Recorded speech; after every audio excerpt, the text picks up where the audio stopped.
Hola, buenas tardes. Bienvenidos a todos y gracias por conectaros a este curso. Yo creo, aunque Vamos está a hablar. centrado... Sí. Sí, no, quería darte ya paso a ti para que nos hagas la introducción. Quería decir solo que es un curso sobre pérdida del injerto y retrasplante. Y Emilio, ¿de qué vamos a hablar? Bueno, como ha dicho Marta, el curso está centrado en la pérdida del injerto y el retrasplante. Y aunque está centrado en el área de trasplante, pues yo creo que el curso trata de temas que afectan a todos los nefrólogos, tanto de trasplante como no trasplantadores, ¿no? Yo creo que a todos nos ha pasado pues, tener que tomar decisiones cuando tienes un paciente trasplantado que va perdiendo el injerto y la verdad es que hay muy pocas evidencias, hay pocos estudios prospectivos, poco randomizados, tampoco es que haya muchos consensos claros que nos ayuden a tomar decisiones, ¿no? Yo creo que todos tenemos bastantes dudas con estos pacientes y a lo largo del curso pues, se van a intentar resolver algunas de estas dudas o poner al menos una puesta a punto de todas ellas, ¿no? Se va a revisar un poco pues, cuándo hay que iniciar el tratamiento renal sustitutivo, cómo hay que iniciarlo, que lo revisará la doctora Beltrán. El doctor Guirado va a revisar pues, cuándo hay que poner en lista de espera el trasplante, hacer el trasplante anticipado y qué experiencia hay con el trasplante anticipado de vivo. La doctora Pérez Sáenz, en la segunda parte del curso, pues nos va a hablar de un tema muy importante en estos pacientes, que es de la fragilidad, cómo la podemos medir, cómo influye en la evolución de los trasplantes. Luego el doctor Pascual, después del doctor Beltrán, nos va a decir qué tenemos que hacer con la inmunosupresión, cómo evitar que el paciente quede hipersensibilizado. Y el doctor Mohan pues nos va a revisar también cuál es el mejor método de manejo de la intolerancia al injerto y las indicaciones en el momento de hacer la nefrectomía o la embolización en estos pacientes, ¿no? Yo creo que todos los ponentes tienen una gran experiencia, tanto asistencial como investigadora, con publicaciones relevantes en este campo, y estamos seguros de que van a hacer una puesta al día sobre este tema brillante. Tras las 3 primeras charlas se hará la primera discusión y luego la discusión final después de las otras 2. No os olvidéis que tenéis que pinchar el lápiz en la web para hacer todas las preguntas y, de luego, la discusión luego hay un rato largo, así que todas las preguntas son bienvenidas para poderlo hacer más interesante. Pues damos paso a los ponentes. Hola, buenas tardes. Yo os voy a hablar de la pérdida del injerto y el retrasplante y la opción de la ERCA, ¿vale? Para la preparación y la elección de la terapia renal sustitutiva de estos pacientes.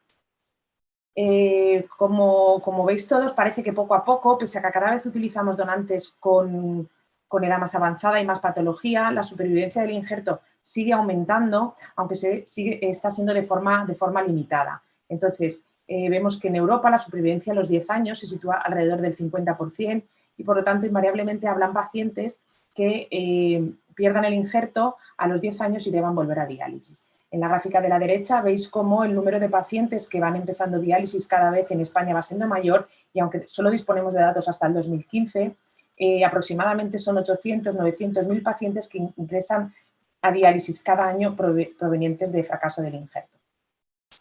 Y realmente tenemos que saber que el momento de iniciar diálisis tras fracaso del injerto es probablemente uno de los momentos más difíciles y más duros para nuestros pacientes. Esta es una gráfica que me gusta mucho, que describe la mortalidad a lo largo de todo el continuum de la insuficiencia renal de nuestros pacientes, y veis cómo la mortalidad va aumentando mientras el paciente permanece en lista de espera. Hay un pico en el momento del trasplante, disminuye a lo largo del funcionamiento del injerto, pero como veis el pico más alto de mortalidad es a los 3 meses tras el inicio de diálisis. Esto tenemos que saberlo y tenerlo en cuenta, porque ahí tenemos que estar muy pendientes de estos pacientes para evitar este mal trago.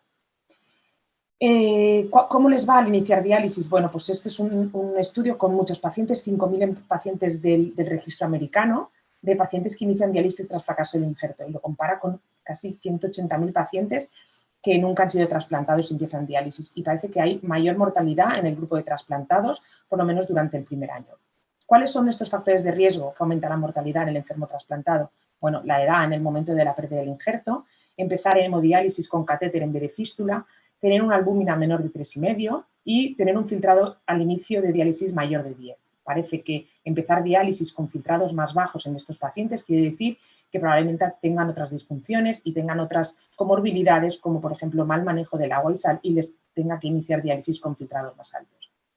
Tan importantes son los factores de riesgo para la mortalidad como los que no resultaron factores de riesgo, que son datos muy importantes para el médico de la consulta de trasplante, pero que parece que a la hora de iniciar diálisis no son tan relevantes, que es el tipo de inducción que ha llevado el paciente, si ha tenido o no antecedentes de rechazo, cuánto ha durado el injerto y el valor de filtrado glomerular obtenido durante el trasplante.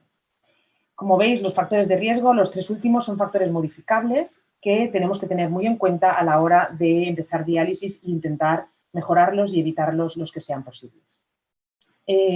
También hay estudios que demuestran que estos pacientes, al momento de iniciar diálisis, la mortalidad es igual a los pacientes no trasplantados. Este fue el primer estudio que lo demostró, de un registro francés, comparaba 800 pacientes trasplantados que pierden el injerto, menores de 65 años versus un grupo control que iniciaba diálisis por fracaso de sus riñones propios, es decir, no estaban trasplantados, y como veis en la gráfica, los pacientes tenían la misma supervivencia, no había más mortalidad en el grupo de trasplante. ¿Y qué dicen los autores? Que realmente era por estos 2 factores muy importantes. Que el grupo de trasplante, como veis, tenía una creatinina más baja, es decir, empezaba diálisis con filtrados más altos, es decir, antes que los no trasplantados, y que había muy pocos pacientes con un inicio no programado de diálisis en el grupo de trasplante. Parece que en Francia los pacientes trasplantados que tienen un injerto ya muy disfuncionante son remitidos a consultas de ERCA y desde ahí son transferidos a diálisis, y esto mejora su supervivencia. Y por último, este estudio también, que es muy reciente, son datos nacionales, datos españoles, de 5.000 pacientes en diálisis en clínicas de Fresenius. Comparan también la supervivencia de los que empiezan diálisis por fracaso en injerto a los que lo hacen por fracaso en sus riñones propios. Hay al principio casi 5.000 enfermos en el grupo de trasplante y realizan un propensity score para evitar el sesgo de selección, ¿vale? Ya que son grupos de pacientes muy difíciles de comparar. Y tras hacer el propensity score quedan 400 pacientes, 480 en el grupo de no trasplantes y 200 en el grupo de trasplante, y veis que la supervivencia es similar, es decir, que no hay más mortalidad tras el inicio de diálisis, seas o no del trasplante. Como recuerdo, estos son datos españoles, datos nacionales. Parece que el enfermo trasplantado que pierde el riñón y vuelve a diálisis y es capaz de llegar ya a un centro de diálisis y está estable, una vez empieza diálisis ya no tiene más mortalidad que el grupo que no trasplantado. ¿Y cuándo empezamos diálisis desde la consulta de trasplante? ¿Cuándo planteamos diálisis del enfermo? Bien, lo que hay son datos de guías para pacientes no trasplantados, la mayoría. Sabéis que el número mágico no existe, nos dicen que por debajo de 6 de filtrado no debemos tener a los pacientes sin diálisis, pero que entre 6 y 15 hay ahí, bueno, pues mucho margen, como sabéis, mucho margen, y que son realmente las complicaciones derivadas de la uremia, como la pericaritis, el prurito o alteraciones hidroelectrolíticas o de estado de hidratación que no podemos manejar de forma ambulatoria, lo que tiene que decidirnos a empezar diálisis. En el paciente trasplantado realmente hay muy poco, nos dice que sigamos las mismas guías que en el no trasplantado y que planteemos diálisis cuando el filtrado sea por debajo de 15 o haya uremia. Como todos sabéis, tenemos muchos pacientes en la consulta de trasplante que tienen un filtrado alrededor de 15 y que pueden permanecer sin diálisis, es decir, que realmente el número mágico no existe. Estas son unas recomendaciones de la SEN, ya tienen unos años y que nos hacían una aproximación también de cómo hacer la vuelta a diálisis del paciente trasplantado. Nos decía que el filtrado tiene que ser pues, debajo de 15, cuando el paciente esté por debajo de 15 y nunca dejar que baje de 6, pero más que el número en sí, a mí me parecía muy interesante un poco las recomendaciones que hacía. Nos decía que cuidado con las fórmulas derivadas de la creatinina, porque son pacientes con una menor masa muscular por la toma crónica de corticoides, y esto puede hacer que sobreestimemos el filtrado si lo hacemos con fórmulas derivadas de la creatinina, que vayamos a tener en cuenta que estos pacientes serán más reticentes a empezar diálisis, porque probablemente muchos ya han estado y ya sepan lo que es, que la pérdida de función renal va a ser más rápida, que la mortalidad al inicio de la técnica es muy alta y que es inadmisible que el enfermo trasplantado, seguido en toda su evolución por nefrólogos, empiece diálisis en peores condiciones que el no trasplantado. Esto nos lo dice la SEN y nos dice también que seamos proactivos para buscar un donante vivo, para reincluir en lista de espera y para hacer una buena preparación para el inicio de diálisis y minimizar, como sabemos, esta mortalidad tan alta en esta etapa. ¿Y qué tipo de diálisis es mejor para estos pacientes? Bien, pues a favor de la hemodiálisis tenemos que muchos tienen una fístula permeable, que sigue siendo funcionante, que van a perder rápido la función renal residual, que por lo tanto es mejor en hemodiálisis que en diálisis peritoneal, que la hemodiálisis es una técnica con mayor supervivencia a largo plazo y que muchos han tenido hernias o eventraciones durante el trasplante, tienen una pared muscular muy débil, que eso les vaya a dificultar la diálisis peritoneal y entonces sea mejor la hemodiálisis. Pero a favor de la diálisis peritoneal tenemos que muchos son pacientes activos, que han estado fuera del hospital mucho tiempo, que no quieren volver a la hemodiálisis, que tienen mal recuerdo de la hemodiálisis, la peritoneal es una técnica sencilla y que parece incluso que les pueda dar mayor supervivencia en los primeros años que la hemodiálisis. Y ojo, porque viene pisando fuerte la hemodiálisis domiciliaria, que tiene lo mejor de cada una. Realmente tiene una fístula permeable y eso lo pueden seguir utilizando. Es una técnica domiciliaria y parece que tiene muy buena supervivencia a largo plazo. Os traigo solo este artículo recientemente publicado este mismo verano del Grupo Nacional de Hemodiálisis Domiciliaria, que parece que ha sido una revolución esta técnica desde que han aparecido los monitores de bajo flujo de líquido de diálisis, porque ya no precisan instalación en casa de planta de aguas, son máquinas muy portables que tienen incluso, se hace el líquido de diálisis con unas bolsas, el enfermo se la puede llevar y es muy cómoda y no ocupa realmente mucho espacio. Ya describen 86 pacientes en este trabajo. La media son 5 o 6 sesiones semanales de 2 horas y media y parece que los parámetros de adecuación que obtienen son igual de aceptables, igual de buenos que con la hemodiálisis estándar en el hospital o en el centro. Y destacar que un nada despreciable 10% de estos pacientes ya vienen del trasplante, es decir, que en las unidades que hay esta técnica se está utilizando mucho para ofrecérsela a estos pacientes trasplantados. Y realmente de las dos técnicas de diálisis más prevalentes, de la peritoneal y la hemodiálisis, ¿con cuál nos quedamos? Bueno, hay muy pocos estudios que comparen específicamente en pacientes trasplantados que vuelven a diálisis cuál es mejor de las dos técnicas. Solo hay 5 a nivel internacional y realmente concluyen que las dos técnicas son igual de buenas, que parece que incluso la peritoneal podría ser un poquito mejor el primer año. Y os quería traer este estudio que realizamos con datos del registro del Levante, que publicamos también hace muy poquito, que elegimos 175 pacientes que iniciaban diálisis tras fracaso del injerto, 86 lo hicieron en peritoneal y 89 en hemodiálisis y los seguimos hasta que cambiaban de técnica, se trasplantaban o fallecían.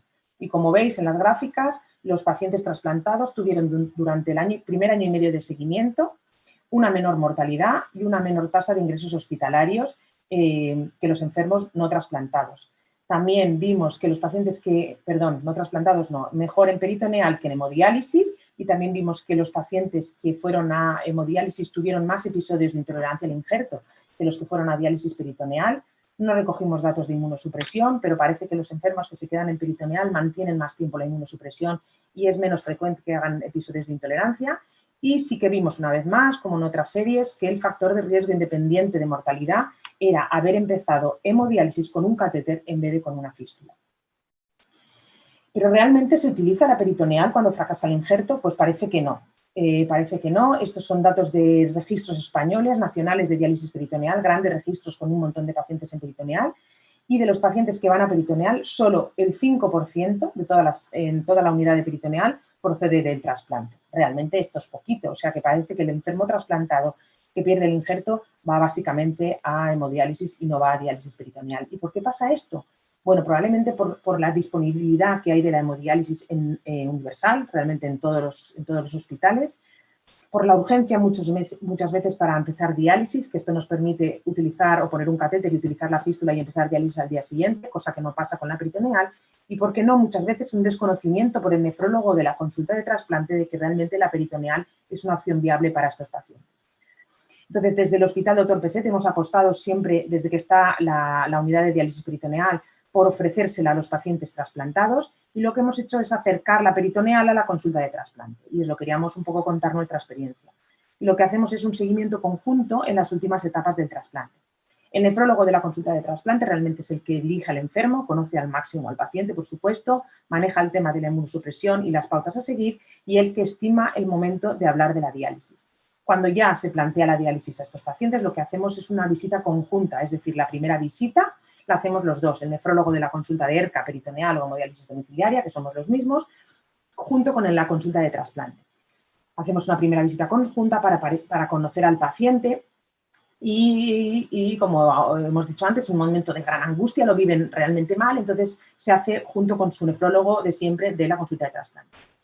A partir de ahí hacemos visitas sucesivas, probablemente una en cada consulta, o los citamos nosotros en la consulta de ERCA para ver el tema de la intervención nutricional. Tenemos un dietista, tenemos enfermería de ERCA muy familiarizada con el tema de la fístula, hacemos educación terapéutica, les enseñamos muy bien cómo es la máquina de hemodiálisis domiciliaria, cómo es la cicladora para peritoneal, hacemos una valoración por cirugía para ver cómo va a ser el tema del catéter, si tienen fístulas, si es funcionante o si no, o si se plantean nuevas fístulas. Y digamos que hacemos una aproximación de consulta de ERCA igual, ¿vale? Hacemos un seguimiento luego ya cuando la cosa se va, el filtrado va cayendo y las visitas ya son cada vez más seguidas, ya el paciente pasa a nuestro cargo y se queda en la unidad de ERCA. El manejo de la inmunosupresión y la finalización del protocolo de trasplante lo hacemos junto con el nefro de la consulta. Ellos realmente deciden si el enfermo va a ser reincluible en lista y si lo es, nosotros acabamos el protocolo y lo incluimos en lista de espera. Entonces, os queríamos contar cómo nos ha ido durante este tiempo. La unidad de diálisis peritoneal empezó en el año 2013 y desde entonces han iniciado diálisis en el PESET por fracaso del injerto 143 pacientes. Hemos conseguido que el 23%, 31 pacientes lo hagan en diálisis peritoneal. Y lo que hemos hecho es comparar dentro de la diálisis peritoneal estos 31 pacientes cómo les va con enfermos no trasplantados para ver si realmente son comparables, les va igual de bien la técnica y la podemos ofrecer. Entonces lo hemos comparado con los otros 196 pacientes que han empezado peritoneal y que no están trasplantados. Destacar que la duración media del injerto de los pacientes que han ido a peritoneal es casi 8 años de trasplante, es decir, son trasplantados de largo tiempo de evolución. Hemos cogido desde enfermos con trasplantectomía precoz o con disfunción primaria del injerto y que han ido a peritoneal, es decir, de 0 meses hasta, tenemos pacientes en tope de 14 años del trasplante y que luego van a peritoneal. Y también un dato importante es ver que más de la mitad de los pacientes no habían oído hablar nunca de la diálisis peritoneal, es decir, previamente al trasplante habían estado en hemodiálisis. En el momento de iniciar diálisis veis que no hay muchas diferencias en la edad, misma edad, más mujeres en el grupo de trasplantados y en cuanto al momento de iniciar diálisis el filtrado es similar, la urea, la creatinina como veis ahí, hemoglobina, albúmina, o sea, lo hacen en buenas condiciones. Y quería enseñaros aquí el tiempo que tenemos desde el implante del catéter de peritoneal hasta el primer uso. Es decir, como veis, hay 1 mes y medio desde que se implanta el catéter hasta que se utiliza. Es decir, esto se hace con tiempo, si no, es imposible. En la hemodiálisis se puede hacer, en peritoneal necesitamos ver a los enfermos con tiempo para que todo vaya bien, no hagan fugas, porque nos ha pasado fugas de líquido peritoneal, son enfermos con muchos años de corticoide, con poca pared muscular y el catéter debe estar bien maduro. ¿Qué pasa cuando empiezan peritoneal? Pues lo que sí que está claro, y hay una diferencia muy importante con el paciente no trasplantado, es que pierden muy rápido la función renal residual. Prácticamente al año de estar en diálisis peritoneal, muchos pacientes ya orinan por debajo del litro. Y esto sí que hay mucha diferencia con los otros pacientes, con los pacientes no trasplantados. Son pacientes monorrenos, son pacientes con inmunosupresión, que bueno, hay muchos factores ahí que hacen que progrese la enfermedad renal y que el volumen de orina caiga más rápidamente. Por lo tanto, necesitan más dosis de diálisis peritoneal, es decir, el KTV peritoneal, el número de bolsas, para que me entendáis, que necesitan es más rápido. Es decir, esto hay que explicarlo y ellos lo tienen que saber, que cuando empiezan diálisis no es igual que cuando hicieron antes del trasplante, van a quedarse sin orinar más rápido, van a necesitar más bolsas. Esto lo tienen que saber, se lo tenemos que contar y la información, ellos toman la decisión, pero bueno, esto es lo que hay. Van a necesitar más bolsas que antes de estar trasplantados si estuvieron en diálisis peritoneal. Una cosa que nos preocupa mucho y les preocupa a los médicos de la consulta de trasplante, ¿qué pasa con las peritonitis? Pues bueno, parece que no, en nuestra serie y en muchas también, no tienen más peritonitis que los no trasplantados ni tienen más peritonitis graves por gram negativos. Tampoco tienen más infecciones del orificio de salida que el enfermo no trasplantado. En cuanto a la inmunosupresión, esta es la inmunosupresión que tienen este porcentaje de pacientes, la mayoría vienen con prednisona y anticarcinogénicos cuando empiezan la peritoneal. Nosotros quitamos el micofenolato en el momento del implante de catéter y mantenemos cierta tasa de inmunosupresión en pacientes que mantienen diuresis residual, aproximadamente consideramos medio litro al día. Si se incluyen en lista de espera, mantenemos también la inmunosupresión y si no tienen infecciones graves ni repetidas. Hacemos niveles, cada 2 visitas hacemos niveles. A los 6 meses la mitad de nuestros pacientes mantenían inmunosupresión con Prograf medio de 5,4 y al año de estar en diálisis peritoneal solo el 25% llevaba inmunosupresión con niveles ya muy bajitos en torno a 3. ¿Y qué pasa cómo evolucionan en peritoneal? Bueno, pues hemos tenido 22 salidas de los 31 que han empezado diálisis, la mitad han pasado a hemodiálisis. Perdón, de los 31 que han empezado diálisis peritoneal, hay 12 salidas, la mitad pasan a hemodiálisis a lo largo del seguimiento, Hay 4 que se retrasplantan, es decir, se incluyen en lista y vuelven a acceder a un trasplante, y un 27%, que estamos muy contentos de sus pacientes, se vuelven a trasplantar. Algunos se trasladan, se van a sus hospitales de origen en diálisis peritoneal y tenemos 3 éxitos. Bueno, del grupo no trasplantado la evolución es la estándar, la mayoría salen por trasplante, algunos transferencias a hemodiálisis, éxitos, etc. Ya las conclusiones en global son que los pacientes trasplantados que vuelven a diálisis por disfunción del injerto está aumentando, que en el índice de diálisis hay factores de riesgo modificables que influyen claramente en su supervivencia y que deben ser tenidos en cuenta en la consulta de trasplante, que la mejor modalidad cuando fracasa el injerto todavía está por decidir, pero tenemos que ofrecer a estos enfermos todas las opciones, igual que lo hacemos con los no trasplantados. Que un abordaje conjunto con las consultas de ERCA y trasplante renal permite un mejor manejo a este problema y a estos pacientes, y que en nuestra serie hemos demostrado que la peritoneal tras fracasado de injerto es una opción válida y que permite beneficiarse a estos pacientes de una técnica de diálisis domiciliaria. Y eso es todo, muchas gracias.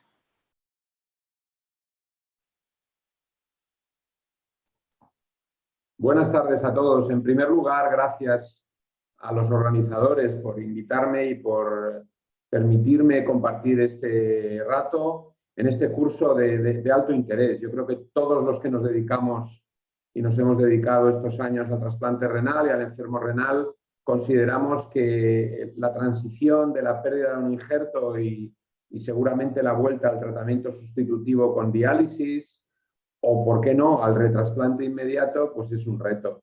¿Qué hacer con la inmunosupresión? Es un aspecto muy relevante de este asunto, y en los próximos minutos pues trataré de plantear lo que, como veréis, no es más que una visión personal, porque la evidencia en la literatura es realmente escasa. En primer lugar, posicionar el problema en su dimensión, que es una dimensión grande.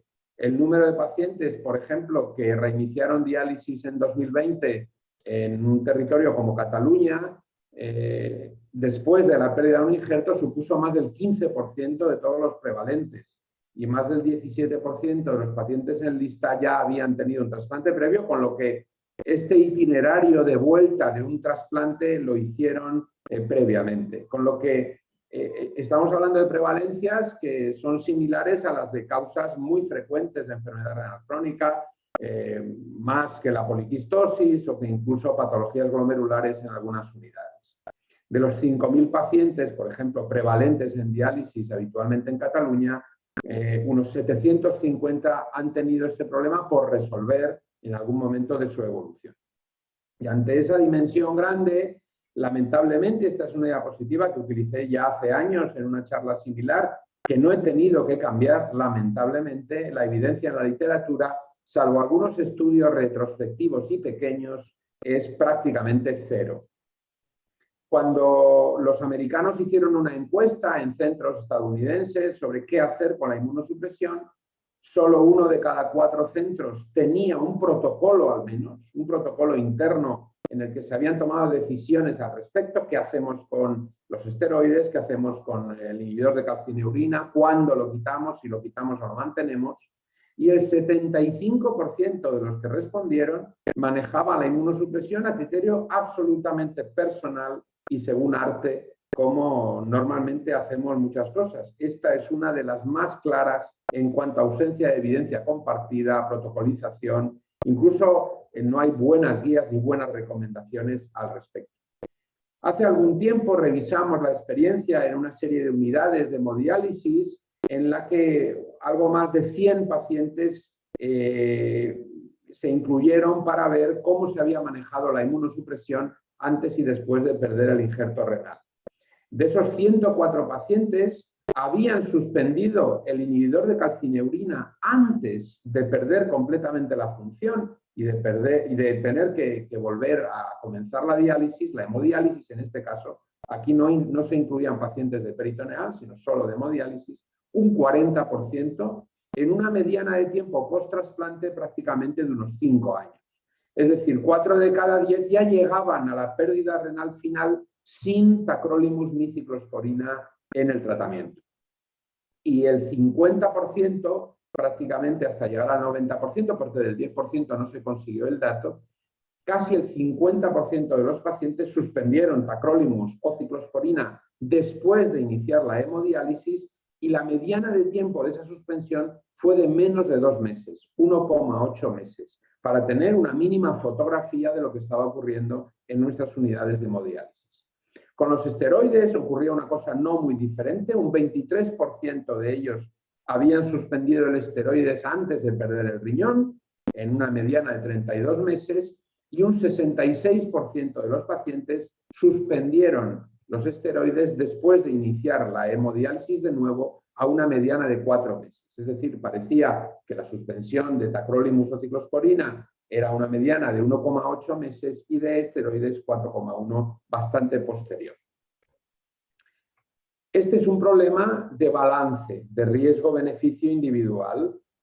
Hay razones para mantener la inmunosupresión, como la posibilidad de aumento de anticuerpos anti-HLA, donantes específicos en general, el problema de la sensibilización. Tendríamos un problema de mantenimiento de la función residual, en la asunción más teórica que real, que esa función residual del injerto se mantiene mejor con la inmunosupresión que suspendiéndola, y luego los riesgos ya habituales y bien conocidos por todo nefrólogo de trasplante y de diálisis que se encarga de cualquier paciente de este tipo, de su intolerancia al injerto, la posibilidad de insuficiencia suprarrenal ante la suspensión precipitada de los esteroides y, por supuesto, la prevención de un cuadro que es una mezcla entre rechazo agudo e intolerancia al injerto, que es en el fondo el rechazo final. Hay razones para mantener esa inmunosupresión, para evitar todas estas cosas, pero a la vez hay también razones para suspenderla, razones de mucho peso. Está visto en diversos estudios que los pacientes que mantienen esa inmunosupresión activa tienen mayor riesgo de infección, incluso de infección grave, y en algún artículo incluso aumento de mortalidad por infección, riesgos de diversos tipos de tumores que también pueden aumentar su incidencia y su gravedad en presencia de esa inmunosupresión mantenida en tratamiento sustitutivo con diálisis, y luego pues las complicaciones metabólicas inherentes a los fármacos inmunosupresores, esteroides y niveles de calcineurina, como la hipercolesterolemia o la diabetes mantenida. Es un problema, insisto, de balance. Una conclusión a la que llega uno de los investigadores escasos, lamentablemente, que se encargan de este tema, es este balance puesto en un texto muy ilustrativo. El mantenimiento de la inmunosupresión después de la pérdida del riñón o del fracaso del injerto renal se asoció con un aumento en la incidencia de infección, mientras que quitar la inmunosupresión normalmente resulta en un rechazo sintomático con incluso fiebre que parece infección, con lo que bueno, pues es un dilema clínico al que todos nos hemos enfrentado y que está todavía sin solución y sin respuesta.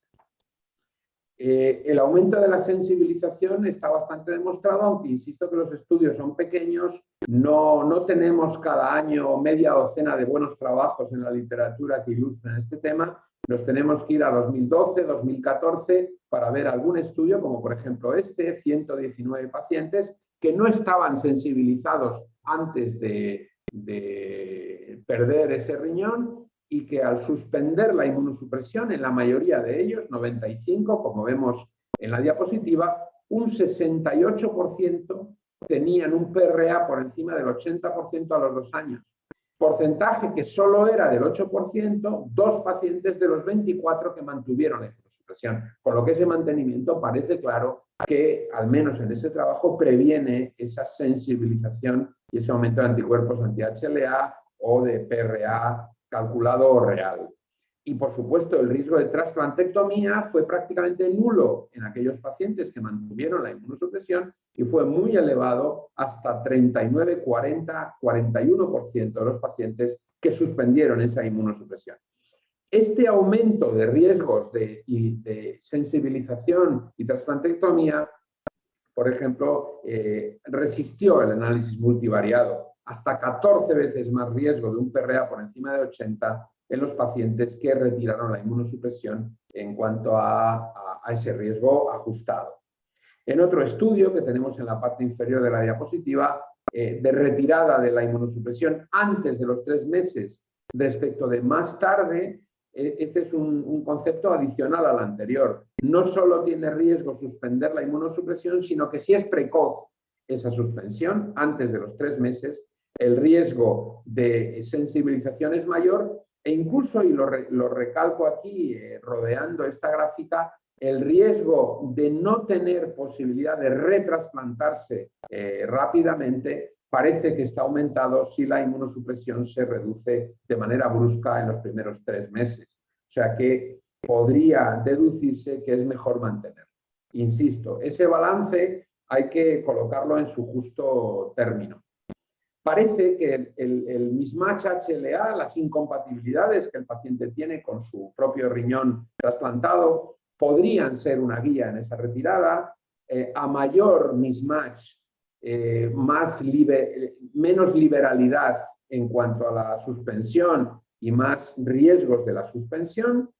Obviamente, si el paciente tiene un mismatch elevado, el grado de Eplet mismatch, por ejemplo, como vemos a la derecha de la diapositiva, si es elevado ese mismatch, aumenta el riesgo de sensibilización de manera importante, y si ese mismatch es bajo, pues parece que el riesgo de sensibilización es mucho más bajo, cosa que es completamente lógica. A más incompatibilidad, más beneficio podría haber en cuanto a sensibilización post-trasplante del mantenimiento de la inmunosupresión. Algunos se han encargado de destacar la posibilidad de que la conversión final a Belatacept pudiera ser una estrategia. Como al fin y al cabo en España tenemos un acceso muy difícil a este fármaco, lo dejo ahí como una posibilidad remota, pero parecería que suspender el inhibidor de calcineurina y dar Belatacept al final de la vida del injerto podría prevenir hasta cierto punto esa sensibilización. En mi opinión, el primer paso para determinar si debemos suspender la inmunosupresión rápidamente o mantenerla es determinar si el paciente se va a retrasplantar y estimar cuándo. Si va a ser inminente el retrasplante, por ejemplo, ante un donante vivo, parece claro que la inmunosupresión se debe mantener prácticamente íntegra, al menos inhibidor de calcineurina más esteroides, y sobre todo si el paciente en la experiencia de la unidad concreta se va a trasplantar pronto, y estoy pensando, por ejemplo, en pacientes del grupo A y de edad avanzada que realmente tienen mucha capacidad de trasplantarse porque el número de donantes es elevado, podría mantenerse la inmunosupresión como puente a ese nuevo trasplante y evitar así la sensibilización tan importante que a veces sufren. Y me atrevo, como uno de las docenas de ponentes que seguramente al tratar este tema se atreven con la suya propia, en plantear un algoritmo de actuación. Si tenemos un injerto que ha funcionado al menos 3 meses, como mínimo, no es una pérdida precoz en los primeros días, en los que está bastante claro que la inmunosupresión hay que eliminarla por completo, tenemos que diferenciar seguramente 3 grupos de pacientes. Un grupo que se retrasplantará en menos de un año, y que estoy pensando, por ejemplo, en el paciente, ya digo, del grupo A y de edad avanzada, o que tiene un donante vivo previsto. Un segundo grupo que tiene un riesgo bajo de infección, que no parece que se vaya a trasplantar en menos de un año, pero que es relevante por sus características reducir el riesgo de intolerancia al injerto o de sensibilización. Y luego un tercer grupo que tiene una infección, una neoplasia activa o un riesgo muy alto de infección o neoplasia, fragilidad y, por supuesto, no candidato a retrasplantarse, en el que la actitud es distinta. En el primer grupo, yo mantendría el inhibidor de calcineurina de prednisona hasta el trasplante y reduciría seguramente el antimetabolito al menos un 50%, en la convicción que ese antimetabolito, micofenolato en general, no es de mayor ayuda en este caso y no se ha visto que su suspensión aumente la sensibilización. En el segundo grupo, seguramente quizá el más numeroso, habría que mantener el inhibidor de calcineurina en la prednisona durante algún tiempo para evitar la sensibilización, la pérdida de función residual, la intolerancia al injerto, etcétera, suspendiendo el antimetabolito, micofenolato azatioprina. A los 3 o 6 meses, según el caso, reducir ese inhibidor de calcineurina al 50% e ir reduciendo 1 miligramo al mes la prednisona. Y en un periodo entre 6 y 12 meses seguramente habrá que suspenderlo todo, porque ahí ya el riesgo de infección grave, seguramente aumenta de manera indeseable y los riesgos, ya la balanza acaba desequilibrándose. En el tercer grupo, ese grupo de la infección activa o del riesgo alto de infección, reducir la prednisona a 1 miligramo al mes y suspender el resto prácticamente en menos de un mes, como es lógico. El tacrolimus o la ciclosporina en un paciente con infección activa o con alto riesgo de infección o muy frágil, seguramente al paciente solo le produce perjuicio si está ya en tratamiento sustitutivo con diálisis y no tiene perspectiva de un trasplante pronto. Por tanto, es un enfoque protector de la sensibilización y de la intolerancia al injerto, pero obviamente su nivel de evidencia es muy bajo, es simplemente la opinión del que les habla en su experiencia. Nos queda mucho que investigar y que aprender. Si existe alguna estrategia inmunosupresora, por ejemplo, para las fases finales del injerto funcionante que prolongue su vida, la estrategia individualizada retirada de tacrolimus y esteroides debe ser monitorizada más allá de la aparición de infección o rechazo. Tendríamos que investigar algún marcador algo más interesante que estos extremos y qué parámetros clínicos deben guiar el manejo final. Debe ser la histología, el ritmo de caída del filtrado, la función residual, etc. Y luego, por supuesto, cómo conseguir la sensibilización en la vuelta a diálisis que plaga nuestros programas de pacientes hipersensibilizados que requieren de programas especiales, sufren más morbilidad, etc. Y luego un punto que ahí dejo, y para la discusión de que quiera comentarlo, ¿qué nefrólogo decide qué hacer con esta inmunosupresión? ¿Se decide desde el centro trasplantador? ¿Se decide desde donde el paciente seguramente debería ir en esta fase final, que es la unidad de ERCA, al fin y al cabo, la unidad para comenzar un tratamiento sustitutivo nuevo, el del centro de hemodiálisis, tanto hospitalario o extrahospitalario, o el nefrólogo de la unidad de peritoneal en el caso de que el paciente vuelva a peritonear? Bien, cualquiera de estos nefrólogos podría, pero seguramente cada unidad deberá buscar sus circuitos, sus procesos y sus protocolos. ¿Y por qué no? Tenemos que hacer algún ensayo. Yo ya le he puesto nombre, el ensayo Return, el ensayo retornar o volver, para investigar la sensibilización según el manejo de la inmunosupresión tras la pérdida y vuelta a diálisis. Inclusión, pues prácticamente todos los pacientes con riñón funcionante y que lo pierdan. La exclusión sería contraindicar para mantener la inmunosupresión, necesidad de inmunosupresión por otros motivos. El objetivo principal es reducir la incidencia de anticuerpos a un año post-trasplante comparando dos grupos. De suspensión progresiva en 4 semanas y por tanto rápida, stop inmunosupresión, o inmunosupresión mantenida al menos 6 meses. Esa randomización, que estará seguramente equilibrada, nos permitirá seguir con una muestra de pacientes en torno a 120 para conseguir una diferencia significativa entre ambos brazos. Y en conclusión, y para terminar, no existen reglas generales para retirar o mantener la inmunosupresión. Es un problema de riesgo-beneficio muy individual.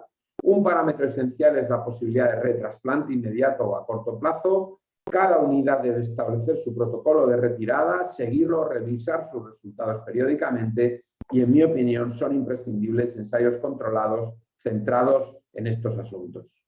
Muchas gracias.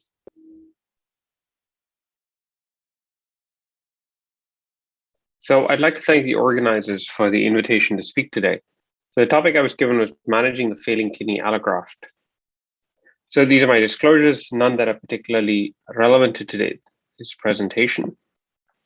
So just as a reminder, as we all know, transplant is the preferred treatment option for end-stage kidney disease.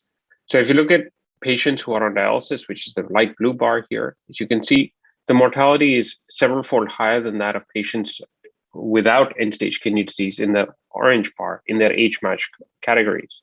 But the minute you give patients with dialysis a transplant, their mortality dramatically improves to the point where it starts to approximate that of their age-matched cohort.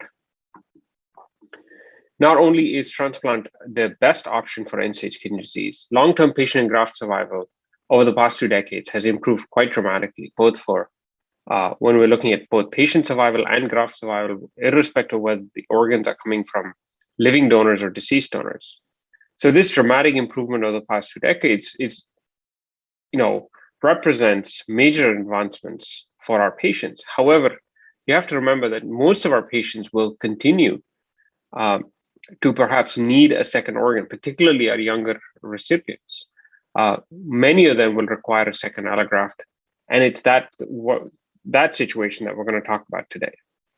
So despite the fact that we are not yet at that point where most patients will receive only one allograft in their lifetime, the percentage of people being added to the wait list, with a failed allograft, as in other words, patients who have had a prior transplant that has failed, has actually been on the relative decline, despite the fact that the prevalence of patients with kidney transplants has actually been on the increase. Right? We don't fully understand why this is, but this is certainly a phenomenon that we see in the United States. More so, there's been a steady decline in the proportion of transplant recipients with a failed allograft who are part of the group receiving deceased donor transplants.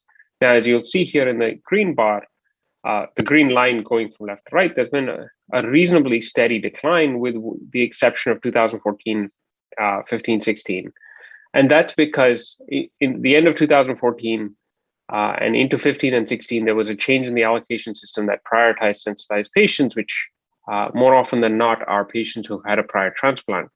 So these are individuals who did benefit from the change in the allocation system, but despite that, the trend in general has been the proportion of organs going to patients who need a repeat transplant has been on the decline. And this is data from Jesse Schultz's group that shows that even among individuals who have had a prior transplant, access to the waitlist is not straightforward. We relist a relatively small proportion of individuals for transplantation. Even though we see a large spike in the first 12 to 18 months, less than a third of our patients who have had a failed allograft are relisted for transplant, despite the fact that the mortality rates are lower and these individuals should be doing well. Notable is the fact that for those individuals who have a prior transplant, who are under the care of a transplant nephrologist, a relatively small proportion, just 15% of individuals are getting listed or transplanted preemptively, despite the fact that we know that preemptive transplant, do the best. Not only are we not transplanting and not waitlisting these individuals early, we're getting worse at it. So if you look at the year of failure, which is either 2007 to 2010, 2011 to 14, or 15 to 18 in this analysis, the rate at which we were listing individuals has actually gone down rather than get better.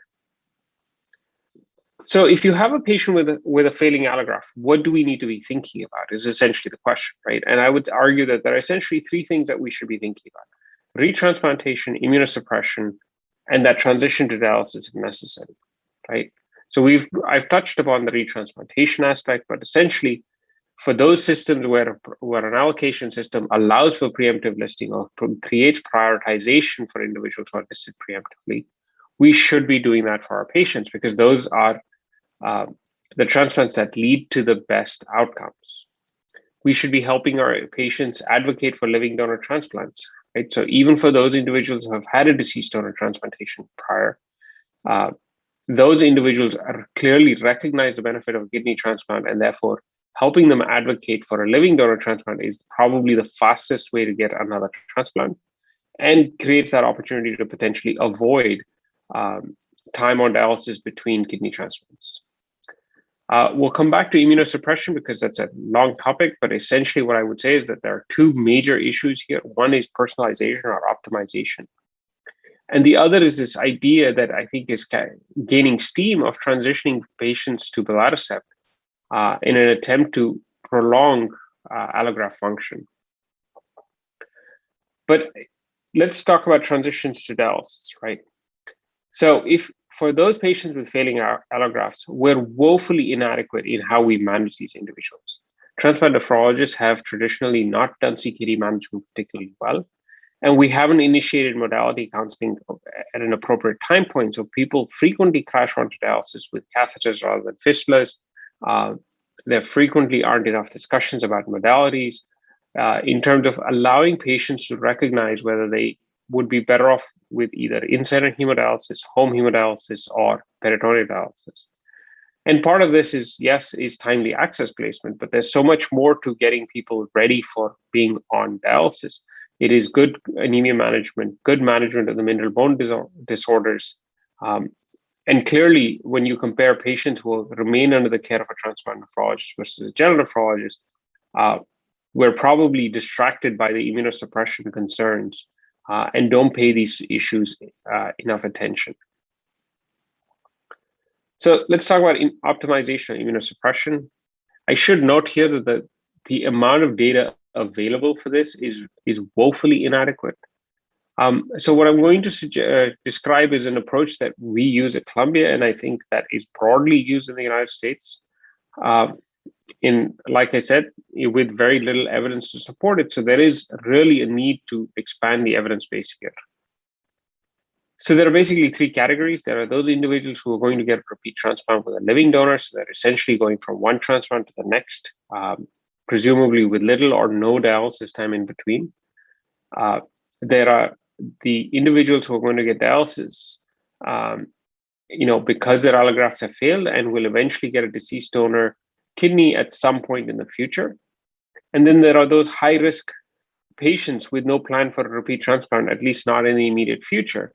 And each of these individuals represents a different risk in terms of immunosuppression and an opportunity for personalization.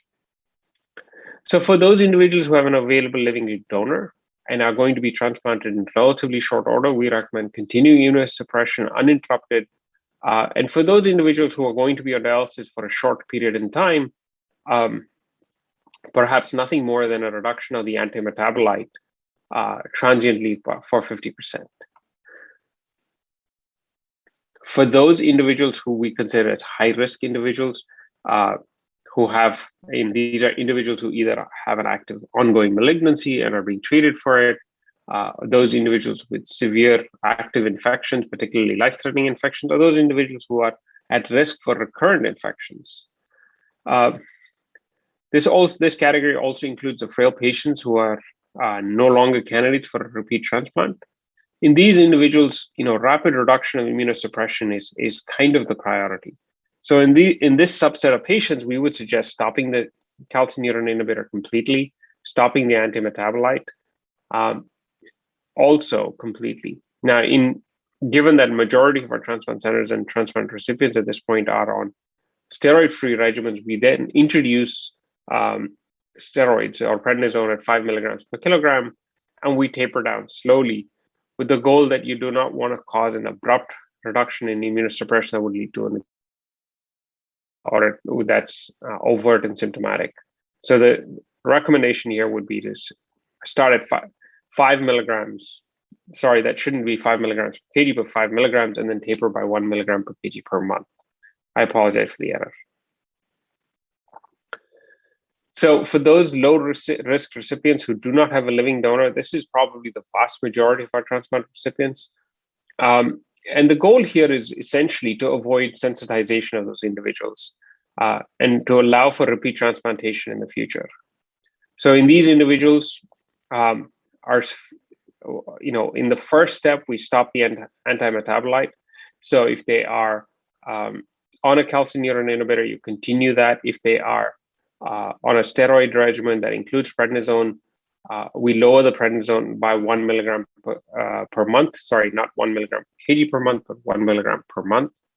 Now, how long you continue the CNI is unclear, but the step 2, which would happen either at 3 or 6 months, would be to then lower the calcineurin inhibitor, by which time you should have hopefully completely tapered off the prednisone. And then step 3 is to stop the calcineurin inhibitor at that point. This assumes, of course, that the vast majority of our patients across the world with a kidney transplant are now on calcineurin inhibitor and a metabolite as their primary immunosuppression regimen. The one thing that I will say is that we have increasingly started to recognize the potential benefit of a belatacept conversion, even in late failing allografts, for several reasons. One is, as you will recall from both the BENEFIT and the BENEFIT Extend trials, there's a significant lowering of risk of donor-specific antibodies. In fact, in the BENEFIT trial, patients didn't develop donor-specific antibodies at the end of the study, suggesting that belatacept was particularly good at preventing that. And that has been shown to be true in several other studies since. So it lowers the risk of sensitization. It also avoids the CNI toxicity, which could result in perhaps even an improved GFR, and certainly help with prolonging allograft function. So what is the right time for BELA conversion remains uncertain. And whether all allografts with low kidney function are going to respond to this approach remains uncertain, right? So there are those allografts that have severe vascular disease, and those allografts that can are going to have lots of interstitial fibrosis and tubular atrophy. And so the question becomes, is there a phenotype on biopsy that we can identify for those allografts that will do well in that conversion to belatacept? But it's certainly a strategy we're trying if the goal is to try to prolong, kidney function in an attempt to delay this future transplant. The question always comes up when we're talking about failed allografts or failing allografts for allograft nephrectomies. So there's no clear data here to support allograft nephrectomies. So at this point, allograft nephrectomies are usually restricted to those cases where you have an overt rejection that doesn't respond to a short course of pulse steroids. So in these individuals, we recommend 20 to 40 milligrams of prednisone for 3 to 5 days. Most of those individuals, these overt rejections will calm down. If it doesn't, that's when you would want to consider an allograft nephrectomy. And the reason we no longer do preemptive allograft nephrectomies is removal that clearly seems to be associated with increased sensitization in the future, with this idea that the kidneys continue to act as a sponge for donor-specific antibodies when you leave them in place. Allograft nephrectomies are complicated surgeries, especially when they're done in the setting of an acute rejection with high complication rates with the surgery. And individuals who have had an allograft nephrectomy appear to have worse outcomes with the subsequent kidney transplant. So perhaps what I've identified best here is that there are large knowledge gaps in our ability to manage a failing allograft. Timing for reduction of immunosuppression and the optimal strategy remains yet to be identified. The benefit, timing, and strategy for CNI avoidance and conversion to belatacept remains uncertain. The goal has to be personalization of risk of immunosuppression for patients who have transitioned to dialysis, and identify what is the most appropriate rate at which we should be lowering immunosuppression, with the goal being balancing infection risk versus the avoidance of sensitization, especially if we're considering a second transplant. There are many questions about transition of care that are yet to be answered. Clearly, transplant nephrologists, in cohort studies have been shown to have not done a service for their patients by allowing their anemia management and their CKD management to be poorer with higher phosphorus levels and lower hemoglobin levels. And so there is a question about whether these patients should be transitioned back to a general nephrology practice and a general nephrologist care, and the timing of that remains uncertain because we're frequently managing a rejection at that point in time. Timing of discussions for initiation about living donors and relisting is a fraught topic because it frequently is emotionally upsetting for patients, but it's something that we must do and must do in a timely manner. And for patients who are not candidates for another transplant, timing for conservative management or transitioning back to dialysis can be a difficult conversation, but one that needs to be done in a timely manner as well. And I'll stop there. So in summary, we've identified the challenges around immunosuppression management, the challenge of transitions of care, and clearly the need for more evidence. I'll stop there and take any questions. Thank you very much.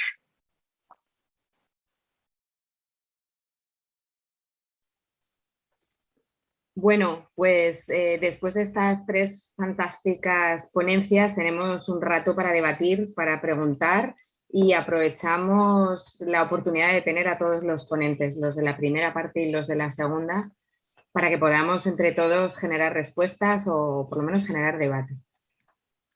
Emilio. Hay algunas preguntas aquí en el chat. Os voy haciendo. Alguna no pone dirigida a nadie, ¿no? Pero bueno, os digo. Mira, el nombre es Madeleine mensaje. Si se decide mantener la inmunosupresión porque se intentara trasplantar antes de un año, pero hubiera PRA 80, 90, 100%, deberías mantener la inmunosupresión. Y si se mantiene, ¿con qué objetivo se haría? Un saludo y muy buena charla. Bueno, yo pienso que el objetivo de mantener esa inmunosupresión principal posiblemente es evitar la sensibilización, pero no es el único. Yo creo que evitar la intolerancia al injerto es relevante y sobre todo cuando hay una perspectiva de trasplante pronto, lo que ocurre es que con un 90% lo del trasplante pronto hay que ponerlo en cuarentena. Yo creo que ahí hay que hacer otra vez el balance individual. Yo creo que si la perspectiva es de trasplante precoz, por cualquier indicio que te haga suponer que tu paciente se trasplantará pronto, un cierto grado de inmunosupresión es siempre bueno porque, entre otras cosas, un paciente que ya tiene un 80%, si le quitas la inmunosupresión, pues puede llegar al 100% y en un momento determinado prácticamente ser intrasplantable. Porque con un 80%, con los programas que tenemos de compartir donantes, o con un 90% incluso, las tasas de trasplante están siendo muy altas en España y, por tanto, yo sería partidario incluso en ese caso de mantener la inmunosupresión si el trasplante va a venir pronto. Relacionado con esa pregunta, la ligo, que es otra que está Emilio también en el chat de preguntas. ¿Crees que la monitorización de anticuerpos debe ser diferente, debe tener una frecuencia diferente en este tipo de pacientes que pierden el injerto con respecto a los que entran en la lista y son naive? Bueno, posiblemente sí. Yo creo que como tantas cosas, cada unidad está teniendo su propio protocolo, no hay consenso siquiera, no hay uniformidad en los seguimientos ni la monitorización, y yo creo que cada 3-6 meses en un paciente que está con inmunosupresión, fundamentalmente por ese motivo, sí sería interesante hacer como mínimo un screening de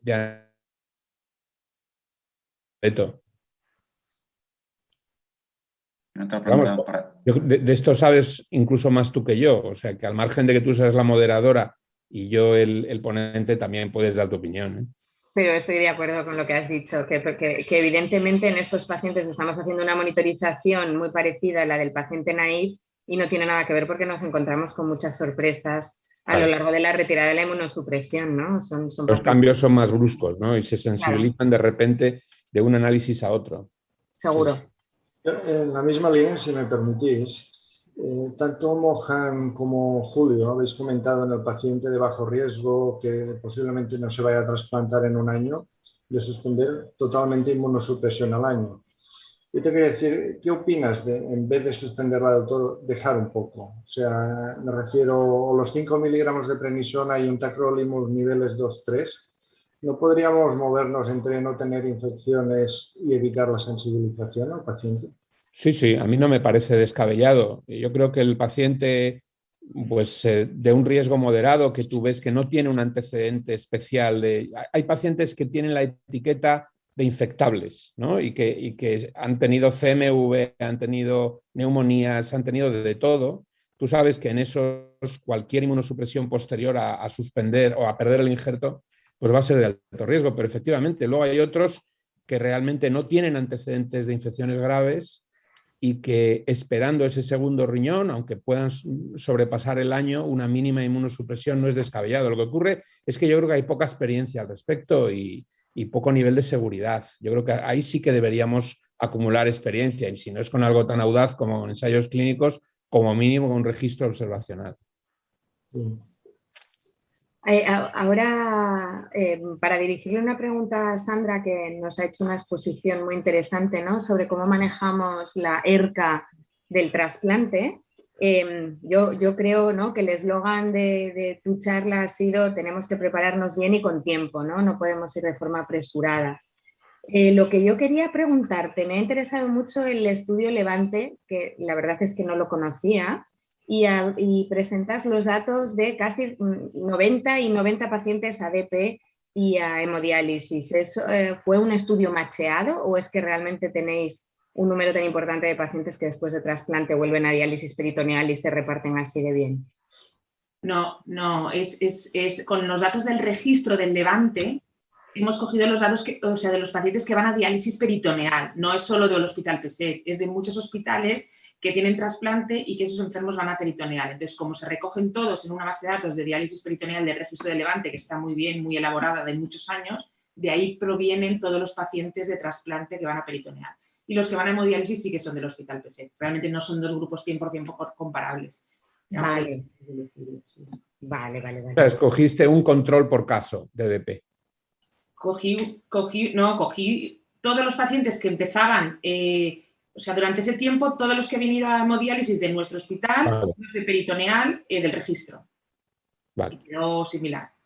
¿Has tenido ocasión, Sandra, de ver algún estudio en el que se compare la duración de la ERCA en el paciente que tiene una insuficiencia renal de sus riñones nativos frente a la ERCA, la duración de la ERCA del paciente trasplantado? Que los trasplantadores tenemos la impresión de que es mucho más prolongada en el tiempo. No sé si hay literatura al respecto. Como que es más lenta la pérdida y luego de repente a lo mejor el final no, pero el tiempo de ERCA de filtrado menor de 30. Claro, es que eso para mí no es ERCA. Menos de 30, probablemente estéis, los que veis trasplante, muchos de vuestros pacientes que entran en la consulta tienen filtrado menos de 30 y por eso no son ERCA, ni mucho menos. Entonces, yo ERCA considero menos de 15, o sea, bastante cerca de la diálisis, porque si no se puede hacer eterno el seguimiento de la ERCA. Entonces, con menos de 15... yo la sensación que tengo es que la ERCA de trasplante va mucho más rápido. Una pregunta, porque la consulta que hacéis conjunta, ¿a partir de qué filtrado la hacéis? No es ningún filtrado, es cuando el enfermo, o sea, el nefrólogo de la consulta de trasplante dice, tengo que hablarle de diálisis a este enfermo. A partir de ahí. Puede ser 15, 20... Igual son 15, 18, que son 12, que son 13. Suele estar sobre 15. Cuando 15 de filtrado, sobre todo porque el enfermo... Me imagino que también dependerá del ritmo también, ¿no? Un paciente lleva 3 años con 15, pues no le hablas de esto. Claro, no es el ritmo ni el número, es el día que el enfermo, o sea, el nefrólogo de la consulta de trasplante dice hasta aquí. Ya tengo que hablar de diálisis, la siguiente consulta la haremos con la unidad de ERCA, ellos le llaman diálisis, te plantearán los tipos de diálisis y tal. Vamos nosotros un día a la consulta de trasplante y vemos esos enfermos conjuntamente. Entonces, a partir de ahí... ya los conocen junto con su nefrólogo de siempre y a partir de ahí ya le planteamos como un enfermo normal, todas las técnicas de diálisis, etc. Y el trasplante de vivo anticipado. Perdón. Y el vivo anticipado, eso viene bastante mascado de la consulta de trasplante ya, pero claro, si está ahí, pues nada, ya sabemos que tiene un donante vivo, pero si va a necesitar diálisis, que esperemos que no, pues también nos encargamos nosotros, claro. Ahí es un punto que me perdí, Sandra, porque has presentado 143 pacientes que volvían a diálisis después del trasplante. ¿Y hay pacientes con retrasplante anticipado de vivo o de cadáver o no? Sí que los hay, sí. ¿Y con qué filtrado los ponéis en lista de espera de cadáver? Esto no lo hago yo, lo hace la consulta de trasplante. Es decir, el trasplante, los nefrólogos de la consulta de trasplante han visto que es claramente retrasplantable, ni llegan a la consulta de ERCA, porque no van a ir a diálisis. Ellos lo reincluyen en lista de espera. El enfermo que por lo que sea ha tenido un deterioro más rápido y ese sí que va a acabar en diálisis, aunque luego sea retrasplantable, ese sí que pasa a la consulta de ERCA. O sea que hay algunos que yo no los llego a ver, no los vemos y van directamente a la lista de espera. Perdona, Sandra, porque te estamos machacando un poco aquí a preguntas, pero es súper interesante. Yo creo que el tema del filtrado, aunque la derivación normalmente es así, ¿no? Y el médico de la consulta de trasplante, según la evolución que haya tenido el paciente, decide que es el momento que hay que ir preparando al paciente, sí que el objetivo a lo mejor y lo que pues ahora se habla es de manera global hacer una consulta o mejorar el cuidado de enfermedad crónica avanzada en el trasplantado renal, en el cual los que nos dedicamos al trasplante pues tenemos menos experiencia y menos quizá dedicación, y es diferente la ERCA-TR de la ERCA normal en algunas cosas. Por ejemplo, el metabolismo óseo mineral es claramente diferente, la necesidad de fármacos, etcétera, y sí que es, aunque el médico decida cuándo es el momento, nosotros hicimos el protocolo hace poco de pérdida del injerto y tuvimos mucho debate en el filtro de derivación para acceso vascular, para catéter de peritoneal, etcétera, porque aunque es muy variable, en algún punto tienes que establecer, ¿no? Al final es más por tiempo estimado, ¿no? Pues si preveo que quedan 6 meses para la entrada en diálisis, pero sí que la evolución de la ERCA en nuestra, como dice Marta, nuestra sensación, y creo que hay muy poca literatura al respecto, cuando quitas la inmunosupresión, o sea, cuando tú dices el paciente que entra en DP y viene del trasplante pierde la función residual más rápido, seguramente la influencia de la retirada o del descenso de inmunosupresión a lo mejor tiene que ver, pero mientras está el paciente con su inmunosupresión, la consulta, etcétera, sí que, a no ser que sea una pérdida, una disfunción de origen inmune, parece que la curva el declinar del filtrado es más lento, pero yo creo que hay muy poco al respecto de esto en la literatura y es muy interesante porque al final no sabemos, o sea, hay pacientes que se quedan años ahí con un filtrado de 15. Tal cual, a lo mejor años no, pero a mí me ha pasado también que los mandan y yo como ya los tengo preparados con el catéter valorado, la fístula activa, tal, bajo la inmunosupresión. Entonces, en vez de estar niveles de tacrolimus de 7, los tengo en 3,5. ¿Y qué pasa? Que la creatinina baja y aumenta el filtrado y ahí están, ¿sabes? Entonces los tengo y los voy viendo y digo, bueno, no sé si será del susto que has tenido al llegar aquí, pero esto está estable, está bien. Es decir, realmente son totalmente objetivo y o sea, al revés, subjetivo y muy experiencia personal. Pero como no hay nada, lo que ha dicho el doctor Pascual, publicado al respecto, cada maestrillo tiene su librillo, pero sí que parece que bueno, al disminuir el tacrolimus, la toxicidad va bajando y eso lo puedes alargar un tiempo.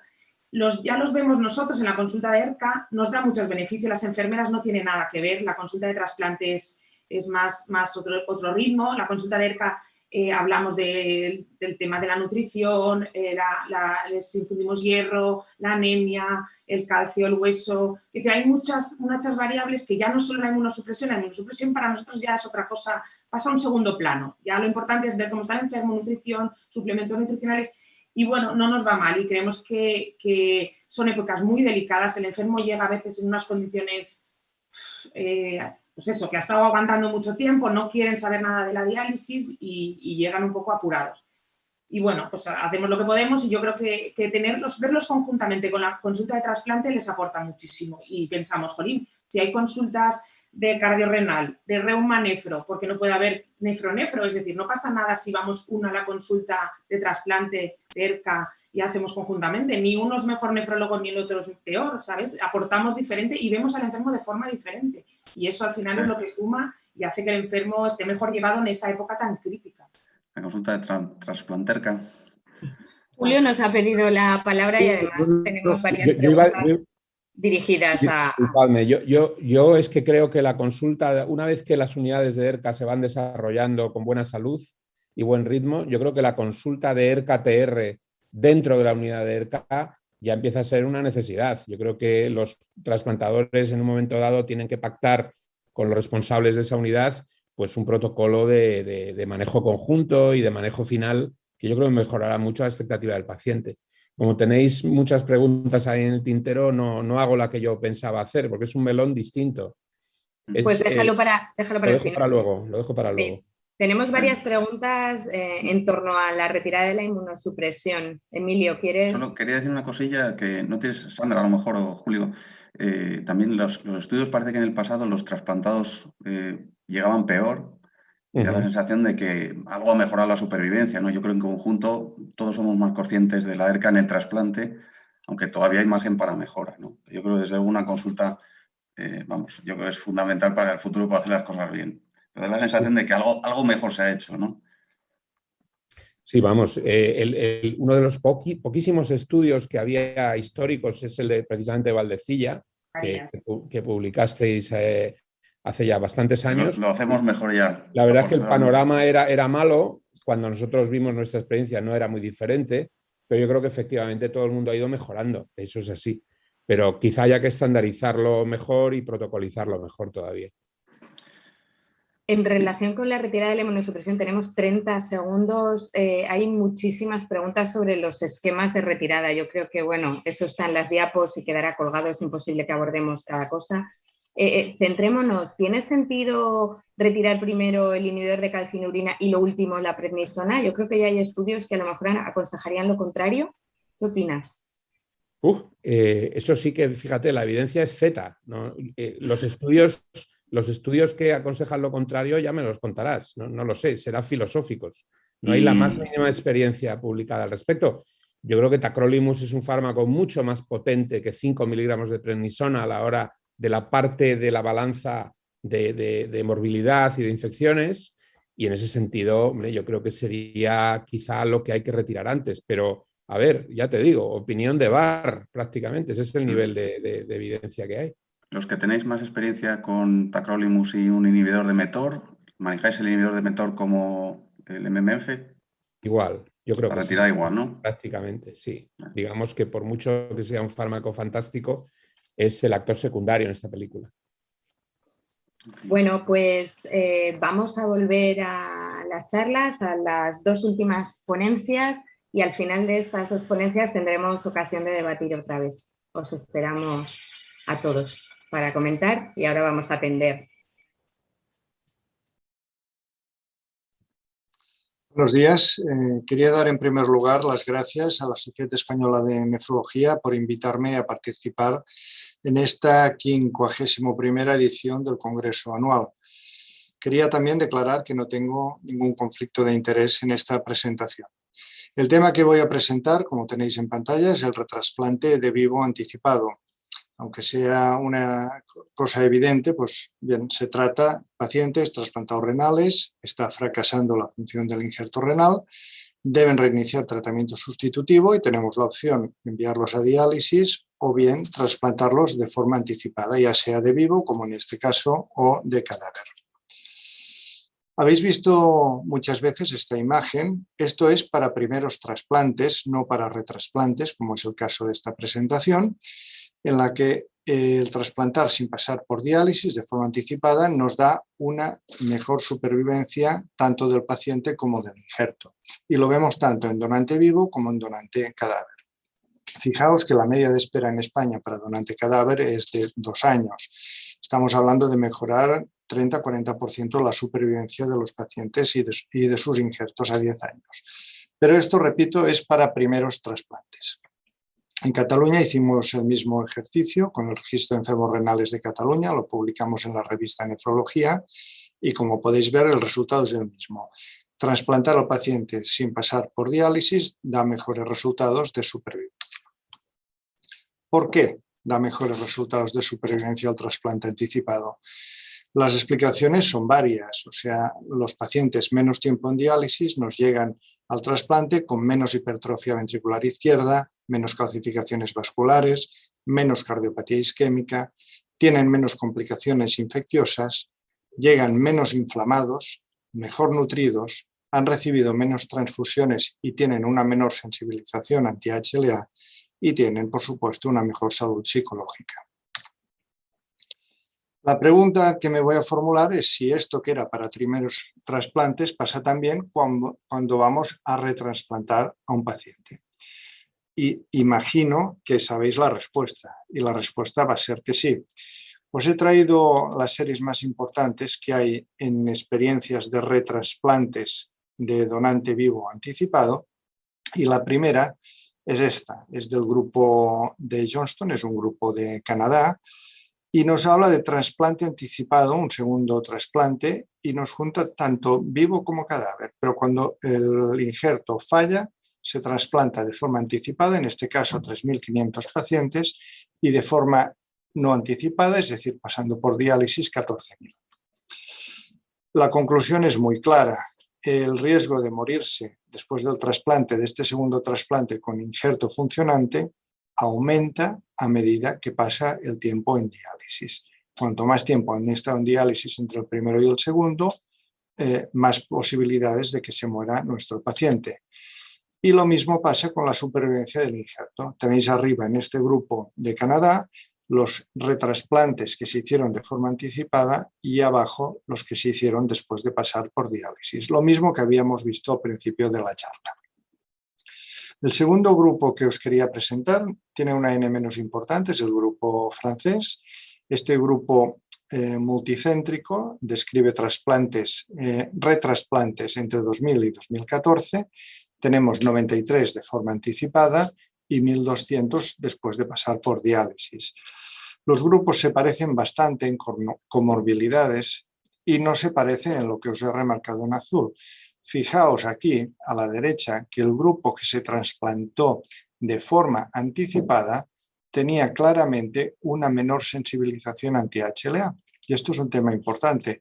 ¿Era al azar? Pues posiblemente no, porque sabéis que cuando un trasplantado vuelve a diálisis, muchas veces en el centro de diálisis se le va a quitar el tratamiento inmunosupresor y va a tener una mayor sensibilización anti-HLA. Y este estudio nos demuestra que es lo que pasaba en la práctica con el grupo francés. Y también que el tiempo en diálisis es claramente, el tiempo en la lista de espera de cadáver es claramente menor en el grupo que se trasplanta de forma anticipada.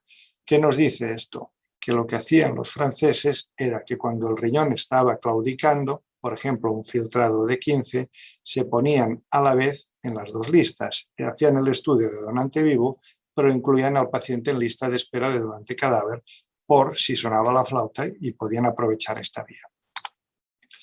También enseñaros pues, que la proporción de donante vivo, lógicamente, es mayor en el trasplante renal, el retrasplante renal anticipado, que en el retrasplante renal pasando por diálisis. El donante vivo te permite ir antes que el donante cadáver.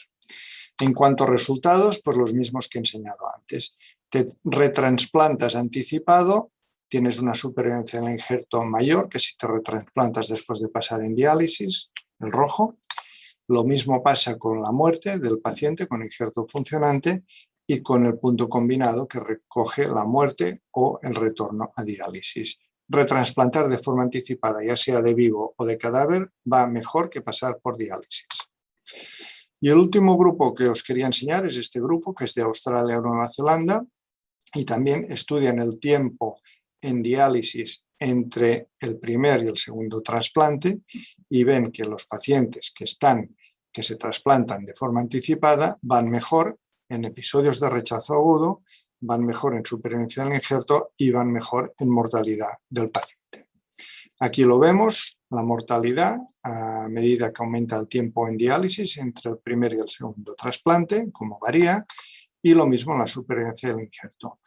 Por tanto, la conclusión a la pregunta que he formulado al inicio, si es retrasplantar de forma anticipada mejor, pues bien, hay una extraordinaria coincidencia. Todos los grupos que lo analizan nos dicen que sí.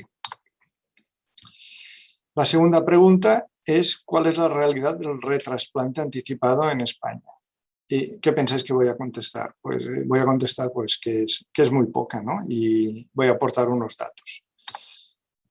Vemos aquí datos del registro catalán. Sabéis que Cataluña es una comunidad autónoma que tiene mucho trasplante de vivo y cuando miramos los trasplantes que se hacen en el último año, alrededor de un 15% son retrasplantes y un 85% van a ser primeros trasplantes. O sea, un 15% retrasplante, ya sea de vivo, ya sea de cadáver. Cuando miramos cuántos de nuestros trasplantes se hacen prediálisis, es un 10%.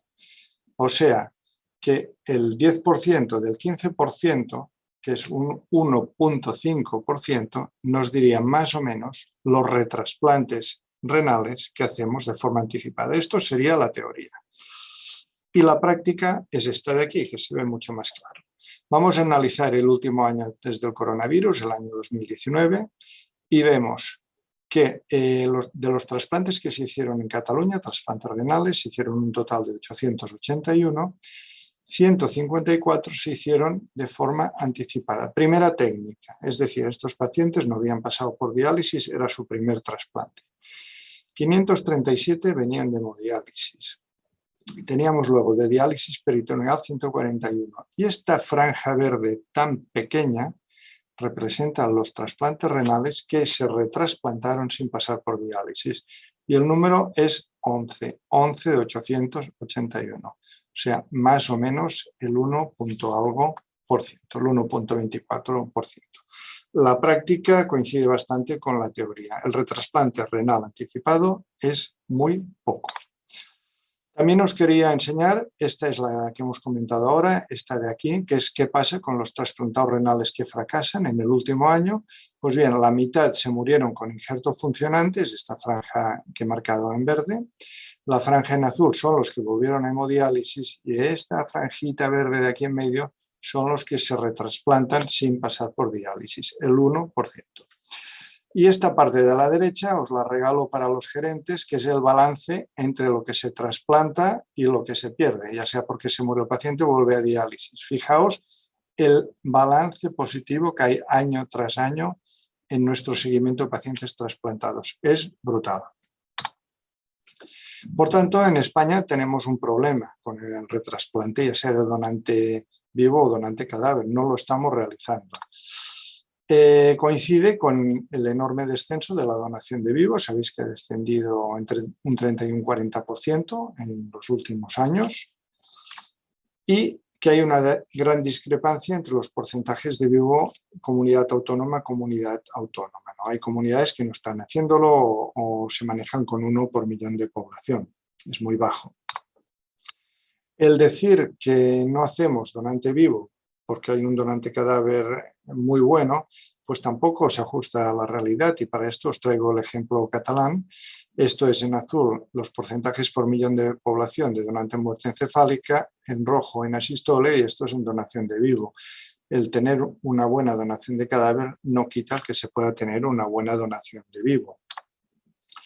Y también, sin poner nombre a los hospitales, pues enseñaros que el grueso de la donación de vivo en España se concentra en 10-12 hospitales de los casi 40 que trasplantan.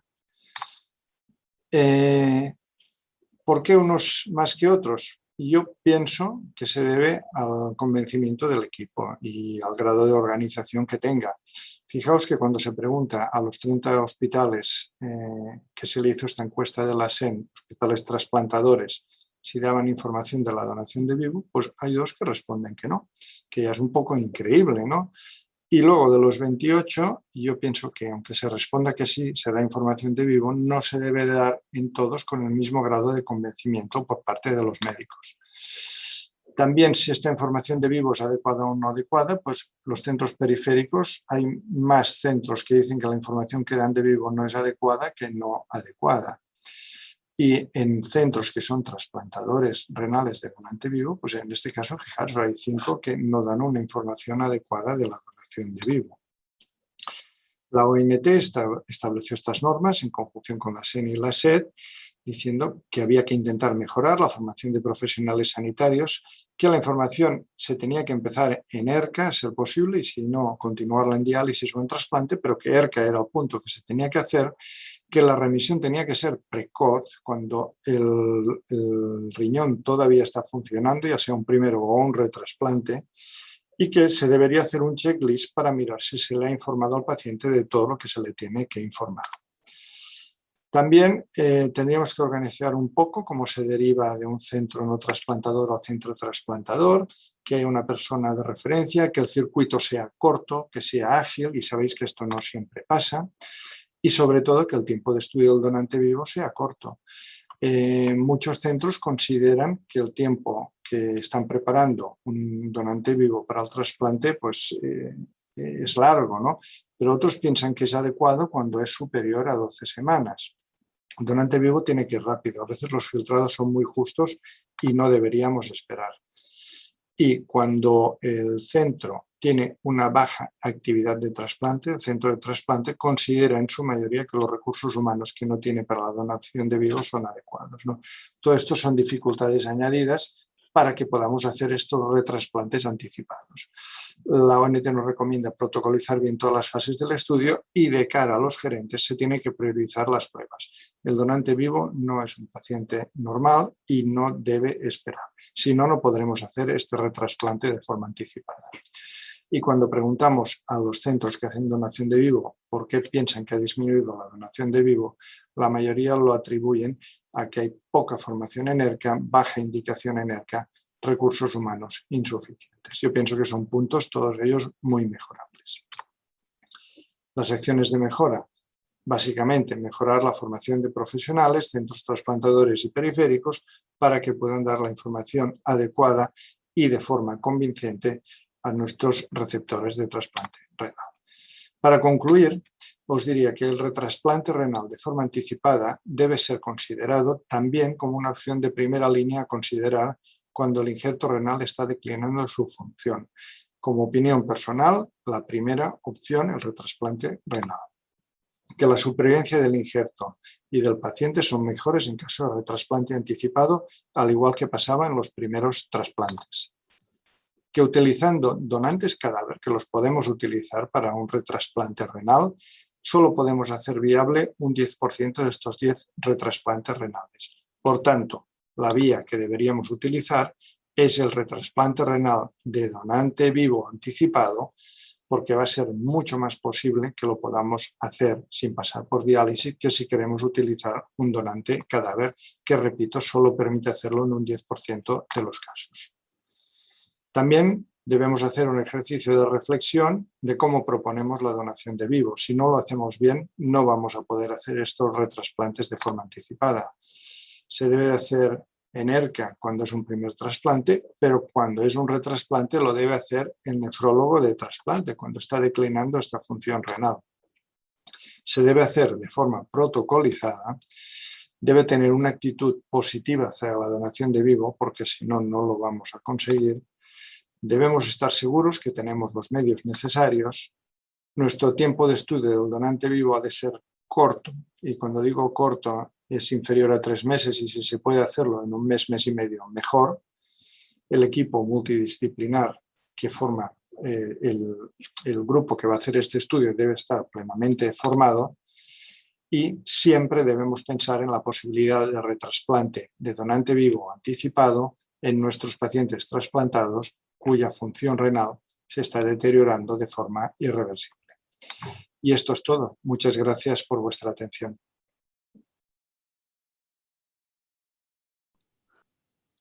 No presento ningún tipo de conflicto de interés.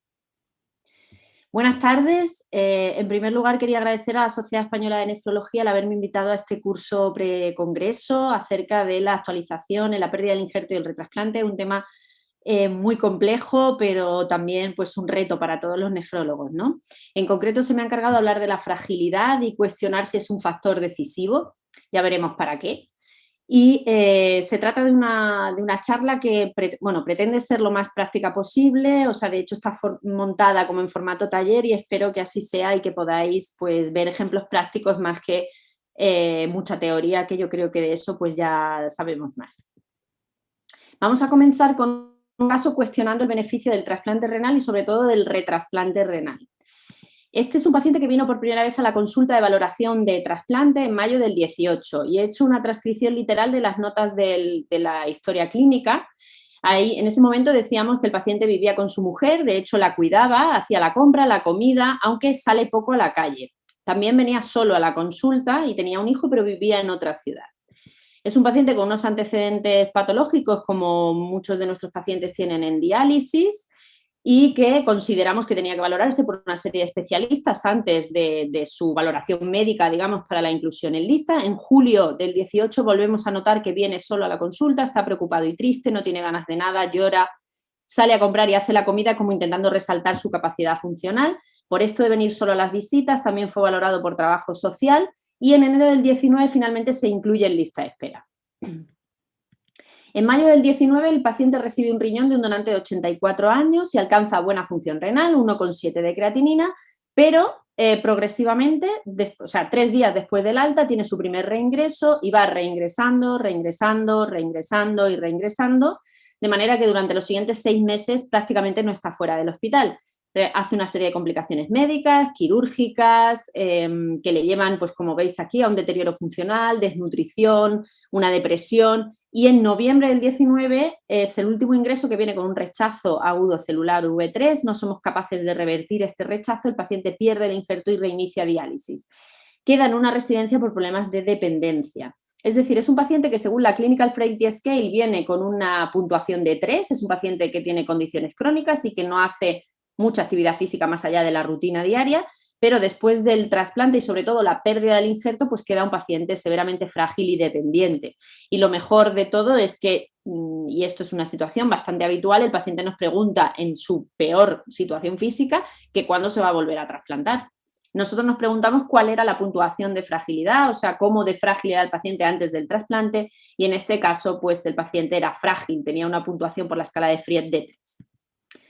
La fragilidad es la resistencia fisiológica del organismo ante un evento estresante. En esta gráfica, que es muy ilustrativa, lo representa con un estrés menor, como puede ser una infección de orina. Entonces, de manera que un paciente robusto pues no va a tener problema, porque va a tener con un estrés menor un descenso de sus capacidades funcionales, pero se va a recuperar rápidamente. Pero si el paciente es prefrágil o frágil, que está cerca de la dependencia, este descenso en sus capacidades funcionales, en su funcionalidad, va a ser mucho mayor, va a tardar mucho más en recuperarse o incluso puede que no se recupere. Y todo esto es con un estrés menor, cuando sabemos pues, que el trasplante renal precisamente no es un estrés menor, ¿no? La fragilidad es muy frecuente en pacientes en diálisis, 2/3 de ellos son frágiles o prefrágiles, hay estudios que hablan de hasta el 70%.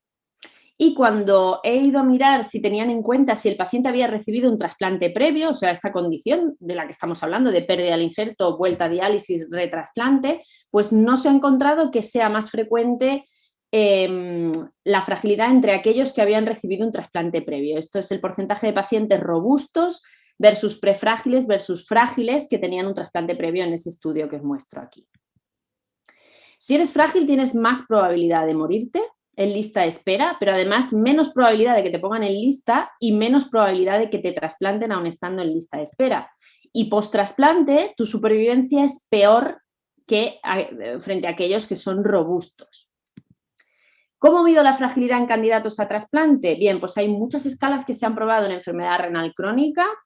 Aquí tenéis una tabla que las resume. La más utilizada en la literatura es el fenotipo físico de Fried, que hemos hablado antes. Esta es Linda Fried, que es una geriatra de la Johns Hopkins en Estados Unidos y que definió un fenotipo físico de fragilidad que luego en un vídeo. Al final se trata de medir algo que ayude a predecir resultados e informar a nuestros pacientes. Esto es una encuesta realizada en centros que evaluaban a candidatos a trasplante y como veis, pues la variabilidad de pruebas que se utilizan es muy amplia y la más utilizada es el walking test, poner al paciente a caminar una distancia y ver cuánto tarda en realizar el recorrido, ¿no? O sea que tampoco es algo muy elaborado que se tarde mucho en realizar. Vale, y ahora vemos una demostración de la escala de Fried. Mediremos la escala Fried, que también nos evalúa la fragilidad en base a 5 preguntas o 5 ítems que evaluaremos. El primero de ellos es acerca de la pérdida de peso. Vale, Antonio, en el último año usted ha perdido más de 4,5 kilos de forma no intencionada, es decir, sin quererlo usted ha perdido peso. No, lo he perdido queriendo. Vale, con lo cual vamos a marcar que no. Exactamente. El peso actual nos ha dicho que eran 78 y en el año pasado 85. Exactamente. Perfecto. Con lo cual la pérdida de peso de Antonio es de 7 kilos. De 8,2%. Vale, Fried lo que valora es la pérdida de peso mayor al 5% en el último año y con eso puntúa. Vale, aquí quería parar porque el paciente enfatiza en que no es una pérdida de peso intencionada, o sea que a pesar de que sea más del 5%, lo importante es valorar que la pérdida de peso sea no intencionada, o sea que sea de desgaste, de falta de apetito, etcétera. También es importante en los pacientes que inician diálisis, pues que no sea por ajuste de peso seco, por volumen, etcétera, o sea que sea una pérdida de peso real. El siguiente ítem que vamos a valorar es acerca de la percepción que tiene el paciente de su estado de agotamiento. Y para esto hacemos las siguientes preguntas. En la última semana, Antonio, ¿usted sintió que todo lo que tenía que hacer le suponía un esfuerzo? Y te doy 4 opciones. A ver. Raramente o nunca, 1 o 2 días, 3 o 4 días o la mayor parte del tiempo. Cuando salgo de diálisis, el primer día, por la tarde, sigues ahí cansado. Después ya me recupero rápidamente y no encuentro cansado. Pero el primer día, saliendo de diálisis, sí. Vale. O sea, pondremos raramente o nunca. Perfecto. Y la siguiente pregunta es, ¿en la última semana sintió usted que no podía seguir adelante, que todo lo suponía un esfuerzo? No. Las mismas opciones, raramente o nunca, 1 o 2 días, 3 o 4 días o la mayor parte del tiempo. Raramente o nunca. Perfecto. Es el positivo.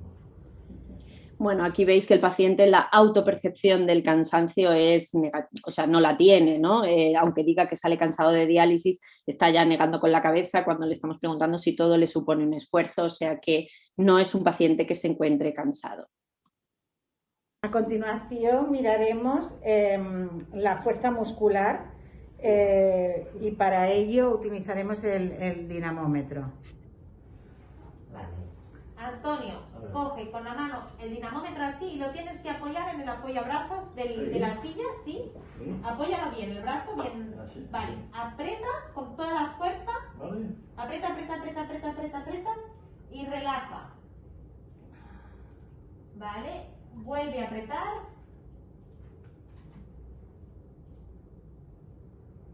Relaja, cambia de mano. Vuelve a hacer lo mismo, relaja y otra vez aprieta fuerte y relaja. Para calcular la puntuación de este ítem necesitamos saber el índice de masa corporal del paciente. Antonio, ¿cuánto mides? 1,74. Con lo cual, él tiene un IMC de 25,7.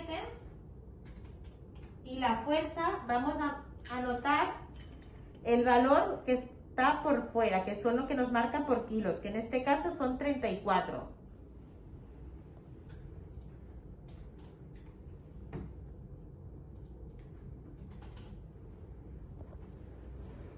El siguiente ítem que vamos a medir es la velocidad de la marcha, que necesitamos saber la estatura del paciente.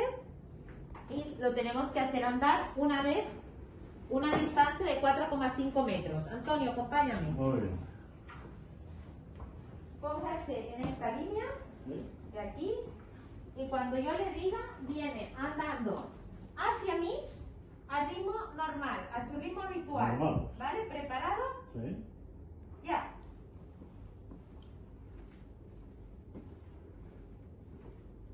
Perfecto. Ya podemos volver dentro de la consulta. Estos dos ítems son objetivos y miden forma física, es decir, la fuerza de prensión manual y el walking test, la rapidez o la lentitud en la marcha.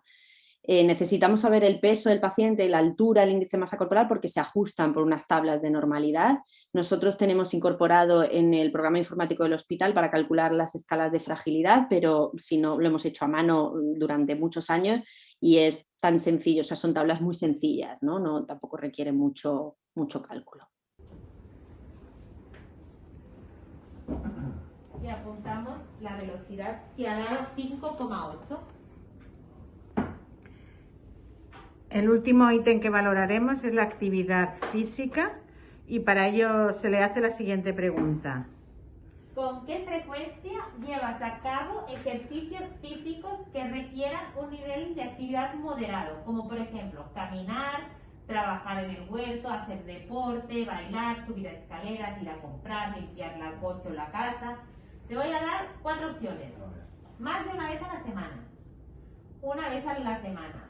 De 1 a 3 veces al mes o casi nunca o nunca. Más de una vez a la semana. Perfecto. Y aquí tenemos la puntuación. Con esto nos ha salido una puntuación de 1 que clasifica al paciente en prefrágil.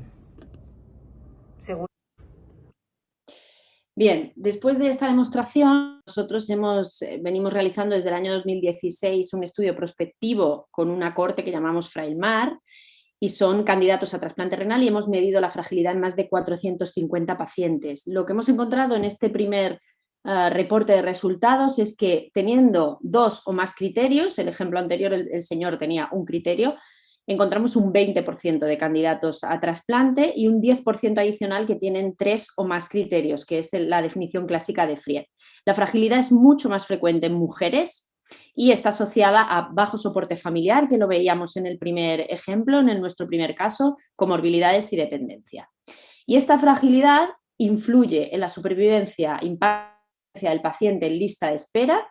Aquí veis cómo tanto por la escala de Fried como por la de Frail, los pacientes que tienen más de uno o más criterios de Fried pues fallecen más en lista de espera que aquellos que son robustos, y también impactan los resultados post-trasplante. Y en este caso, la gráfica muestra cómo aquellos que tenían una puntuación de 3 o más, los que son los definidos como frágiles clásicos, su mortalidad se concentra en el primer tiempo post-trasplante, ¿no? En el primer año post-trasplante. Sin embargo, solo tener un criterio con respecto a tener 0 ya tiene también un impacto en la supervivencia del paciente, y las curvas de supervivencia se separan.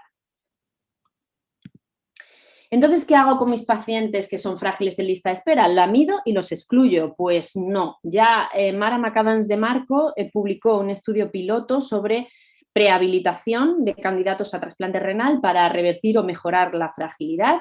Es un estudio en 18 pacientes comparando con una cohorte retrospectiva, pero bueno, los resultados eran alentadores. Debemos prehabilitar a nuestros pacientes, intentar prehabilitar a nuestros pacientes. Nosotros estamos llevando a cabo un ensayo clínico de prehabilitación multimodal para ver si somos capaces de hacerlo y de impactar, tener alguna influencia en los resultados post-trasplante.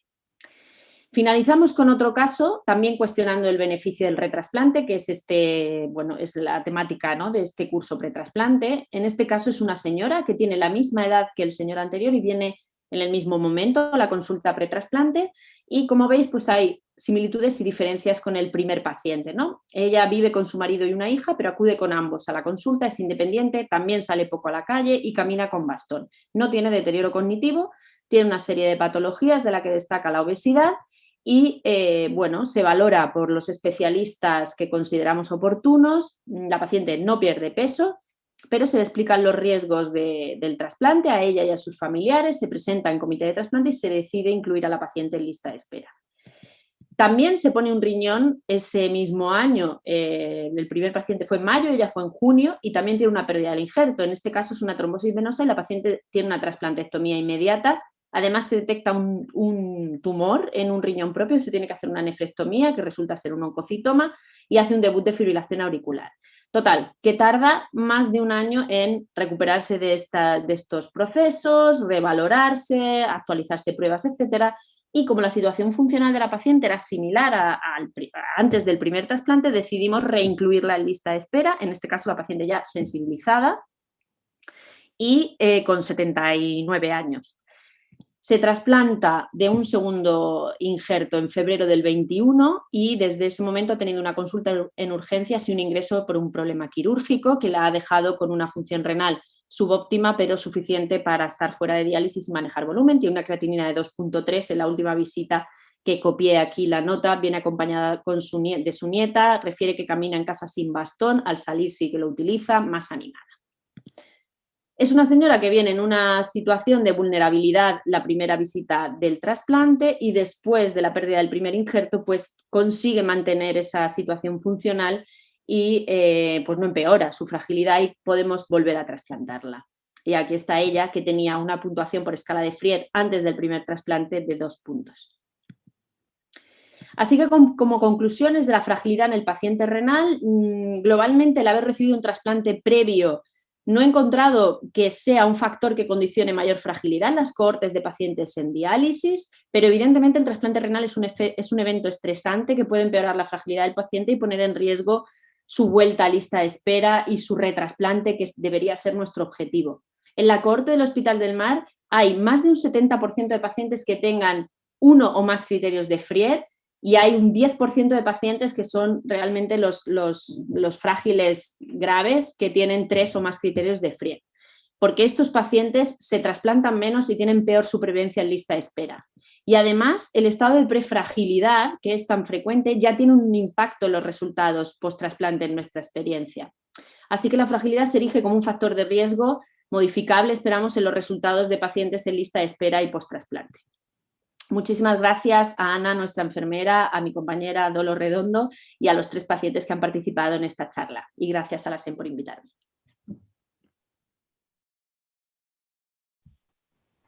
Bueno, primero, enhorabuena María José y Luis por las charlas que han sido magníficas. Hay algunas preguntas en los mensajes. Una pregunta de Paloma Livianos. Dentro de su experiencia, ¿cómo proponen que se debería proporcionar la información de retrasplante en vivo para que sea efectivo? A Luis.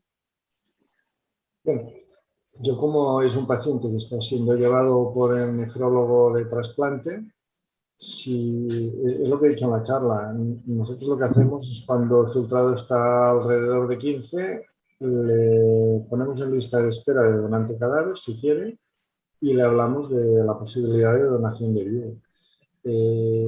Hay bastantes que habían hecho un cadáver hace 20, 25 años y luego cuando vuelven la segunda opción va a ser en vivo, ¿no? Entonces se lo proponemos que sí, pues algunos quieren hacer las dos cosas y dicen, mira, mientras me estudian el donante vivo, quiero estar en lista de espera de cadáver, pues hecho. Y si le cae de cadáver, le cae de cadáver. El cadáver ya lo he dicho, es un 10% más o menos los que lo van a poder hacer. Y el resto van a vivo. Hacemos un estudio rápido, que también lo he comentado en la charla, porque al final también hay alguno que se dispara, y lo trasplantamos sin empezar diálisis.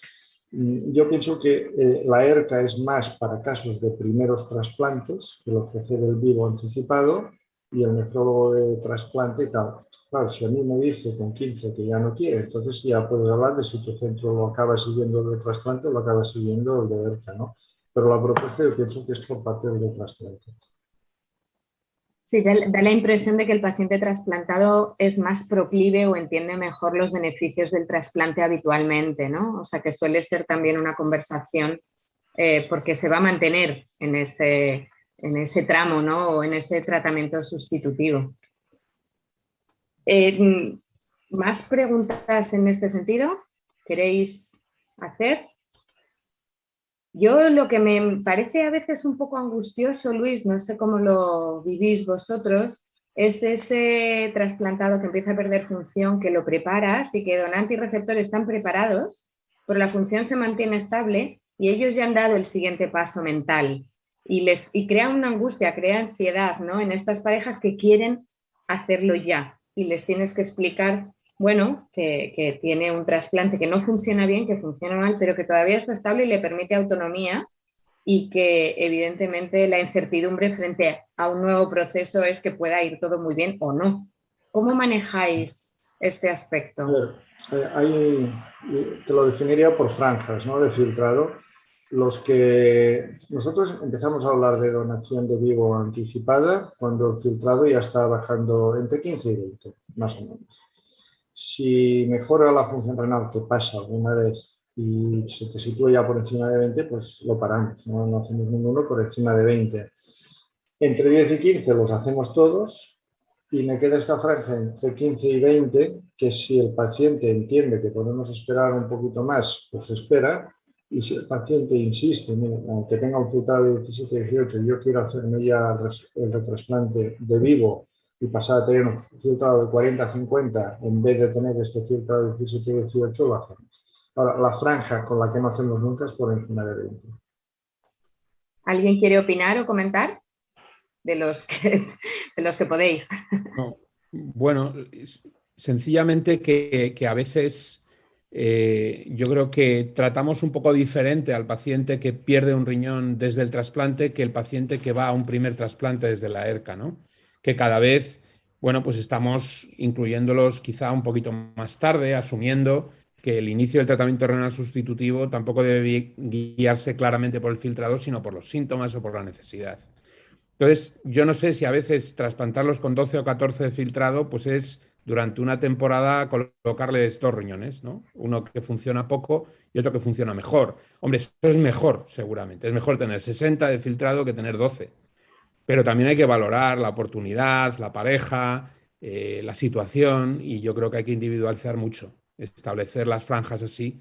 Hay pacientes que con 12 o 14 filtrados relativamente estables pues tiran muy bien. Igual que en ERCA para primer trasplante. Depende de la velocidad de progresión, ¿no? De cómo iba cayendo el filtrado. Oye, y de cara a la inclusión en lista de trasplante donante fallecido, ahí siempre se establece ese dilema, que en el fondo es hasta cierto punto ético, ¿no? Sobre si debe competir ese paciente que ya ha tenido un riñón y se le está perdiendo su función frente al primer trasplante de un montón de pacientes que todavía necesitan ese riñón y están en diálisis, ¿no? ¿Cómo se resuelve eso? Hay comunidades autónomas que sencillamente no permiten la entrada prediálisis a la lista de donante fallecido, depende un poco del volumen de donación que tienen, etcétera. Pero, en fin, ese 10% que comentas del registro catalán, pues yo creo que será muy variable entre comunidades e incluso entre hospitales, ¿no? Y ahí hay un dilema que yo creo que es relevante, ¿no? Si los riñones sobraran, pues sí, lo tenemos todos muy claro, pero ¿cómo se prioriza eso? El donante fallecido prediálisis. Yo te hablo por la que conozco, la mía, en Cataluña. Tú has estado ahí muchísimos años y ya lo sabes, ¿no? O sea, de entrada,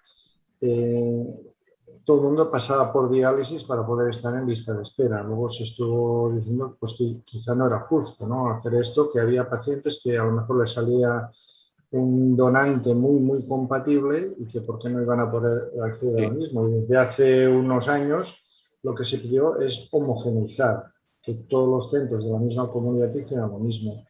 Y ahí se fijó un filtrado de 15. ¿Qué pasa? Que para acceder a un riñón de donante cadáver hay un sistema de puntuación. Y el sistema de puntuación tiene en cuenta básicamente la compatibilidad y el tiempo en diálisis. Entonces, un paciente que no ha empezado diálisis te va a puntuar como 0 en la parte esta de diálisis. Y va a tener muchas más posibilidades alguien que ya está en diálisis, y cuanto más tiempo lleva en diálisis, más posibilidades. ¿Cuándo le va a pasar delante un paciente que no está en diálisis? Pues cuando haya una gran compatibilidad, o a lo mejor por tema de edad, porque no está compitiendo con nadie, o por tema de grupos sanguíneos, que no está compitiendo con nadie. O sea, en este 10% que se trasplanta de forma anticipada, pues están el grupo AB, que a lo mejor no está compitiendo con nadie que esté en diálisis, o un grupo A de edad muy avanzada en un donante expandido. O sea, que yo pienso que éticamente está bastante bien. Y unas preguntas aquí para María José en el correo. Si queréis vamos con ellas, ¿no? El doctor Portoles dice, geniales presentaciones. Una pregunta para María José. Rehabilitación con ejercicio social, nutrición, ¿y qué es más importante? Bueno, a ver, yo, si es una opinión o es evidencia, evidentemente a lo mejor para hacer ejercicio, si estás malnutrido es más complicado, ¿no? Entonces, esto es como si me dices, bueno, pues si quiero salir a hacer deporte diariamente, desde luego tengo que tener energía para poder hacerlo, ¿no? Yo creo que lo que más impacto va a tener, considerando todo el perfil de nuestro paciente, es el ejercicio físico. Y lo que estamos viendo no en impacto en resultados, pero sí en la valoración pre y post de los pacientes que estamos haciendo, es que son capaces de mejorar su capacidad funcional que para otras cosas, como yo que sé, ponerte un bypass coronario, se hace rutinariamente, ¿no? Y tienes que alcanzar o tienes que hacer no sé cuántos METs en la prueba de esfuerzo o lo que sea. Esta capacidad funcional mejora tras un programa de ejercicio físico. Si esta mejoría de la capacidad funcional se va a traducir en una mejoría en los resultados después del trasplante, no lo sabemos, si es lo que vamos a intentar ver, o sea, a priori, pues por lógica podríamos pensar que sí, pero hay que demostrarlo, ¿no? Pero si me tengo que quedar con uno que nosotros estamos haciendo, nutricional, psicológica o emocional y de ejercicio físico, yo creo que la que más va a tener, la que mejor rendimiento va a tener va a ser el ejercicio físico. Vale, yo creo que ahí contestas a otra pregunta de la doctora Marta Puerta, que dice, María José, ¿cómo los prehabilitas? Sí, o sea, es una prehabilitación multimodal, como digo, nutricional, ejercicio y emocional o psicológica, pero realmente ponemos toda la carne en el asador en la parte del ejercicio, ¿no? Primero vamos a considerar una cosa, son candidatos a trasplante renal, entonces no hay grandes casos de pacientes desnutridos con síndromes de desgaste proteico, de estos en diálisis que están pues, ya más deteriorados, ¿no? Es muy raro el caso de una desnutrición severa que encontramos en un paciente que a priori es candidato a trasplante. Entonces, aunque hay un soporte nutricional tanto para la obesidad, digamos, como para los que se detecta algún déficit o alguna cosa a mejorar, la parte en la que estamos claramente deficitarios en lista de espera, en nuestra experiencia, y me imagino que es global, es en el sedentarismo. O sea, es dificilísimo que los pacientes, si quizá pues los que están trasplantados y van a otro trasplante, o los que están en diálisis peritoneal tienen otro perfil, pero aún así pero los de hemodiálisis que van 3 veces a la semana a hemodiálisis, pues vamos, son un poco los casos que encontramos que tienen actividad física el resto de días, ¿no? Y nos cuesta horrores que quieran adherirse a un programa. Imaginaos que, bueno, que a priori son todo ventajas, ¿no? No estamos probando ningún fármaco ni nada, estamos con fisioterapeutas, con ejercicio, etcétera, para que lleguen lo mejor posible al trasplante, lo más preparados al trasplante, y cuesta la adhesión al ejercicio, ¿no? No sé si Julio quiere opinar algo, que es el líder de este ensayo. Yo soy un animador, tú eres la auténtica líder. Y es lo que has dicho, no hay mucho más que comentar. Es difícil la adherencia a estos pacientes, se dializan. ¿Y tú qué haces? Yo me dializo, fundamentalmente. Y luego ya hacer ejercicio es otra cosa. Además es muy difícil. Cuando el trasplante no es de vivo, no sabes cuándo se va a hacer y por tanto tú haces un programa intensivo de 9 semanas, de 2 meses o de lo que sea. A lo mejor el paciente luego tarda 2 años en trasplantarse, hay que hacer mantenimiento. Esas pautas de ejercicio que realmente sirvan para algo son complejas, pero desde luego lo que es más complejo todavía es no hacer nada y de brazos cruzados ver cómo estos pacientes tienen tanta morbilidad luego, ¿no? Vamos a intentar que mejoren y ver algún resultado positivo. Yo os preguntaría, Mariajo, ¿cómo crees o si crees que ha influido la valoración de la fragilidad en la práctica clínica de acceso al trasplante frente a la subjetividad que usábamos antes, ¿no? De, que este paciente, ¿no? El tener una escala y tenerlo bien cualificado versus la impresión subjetiva.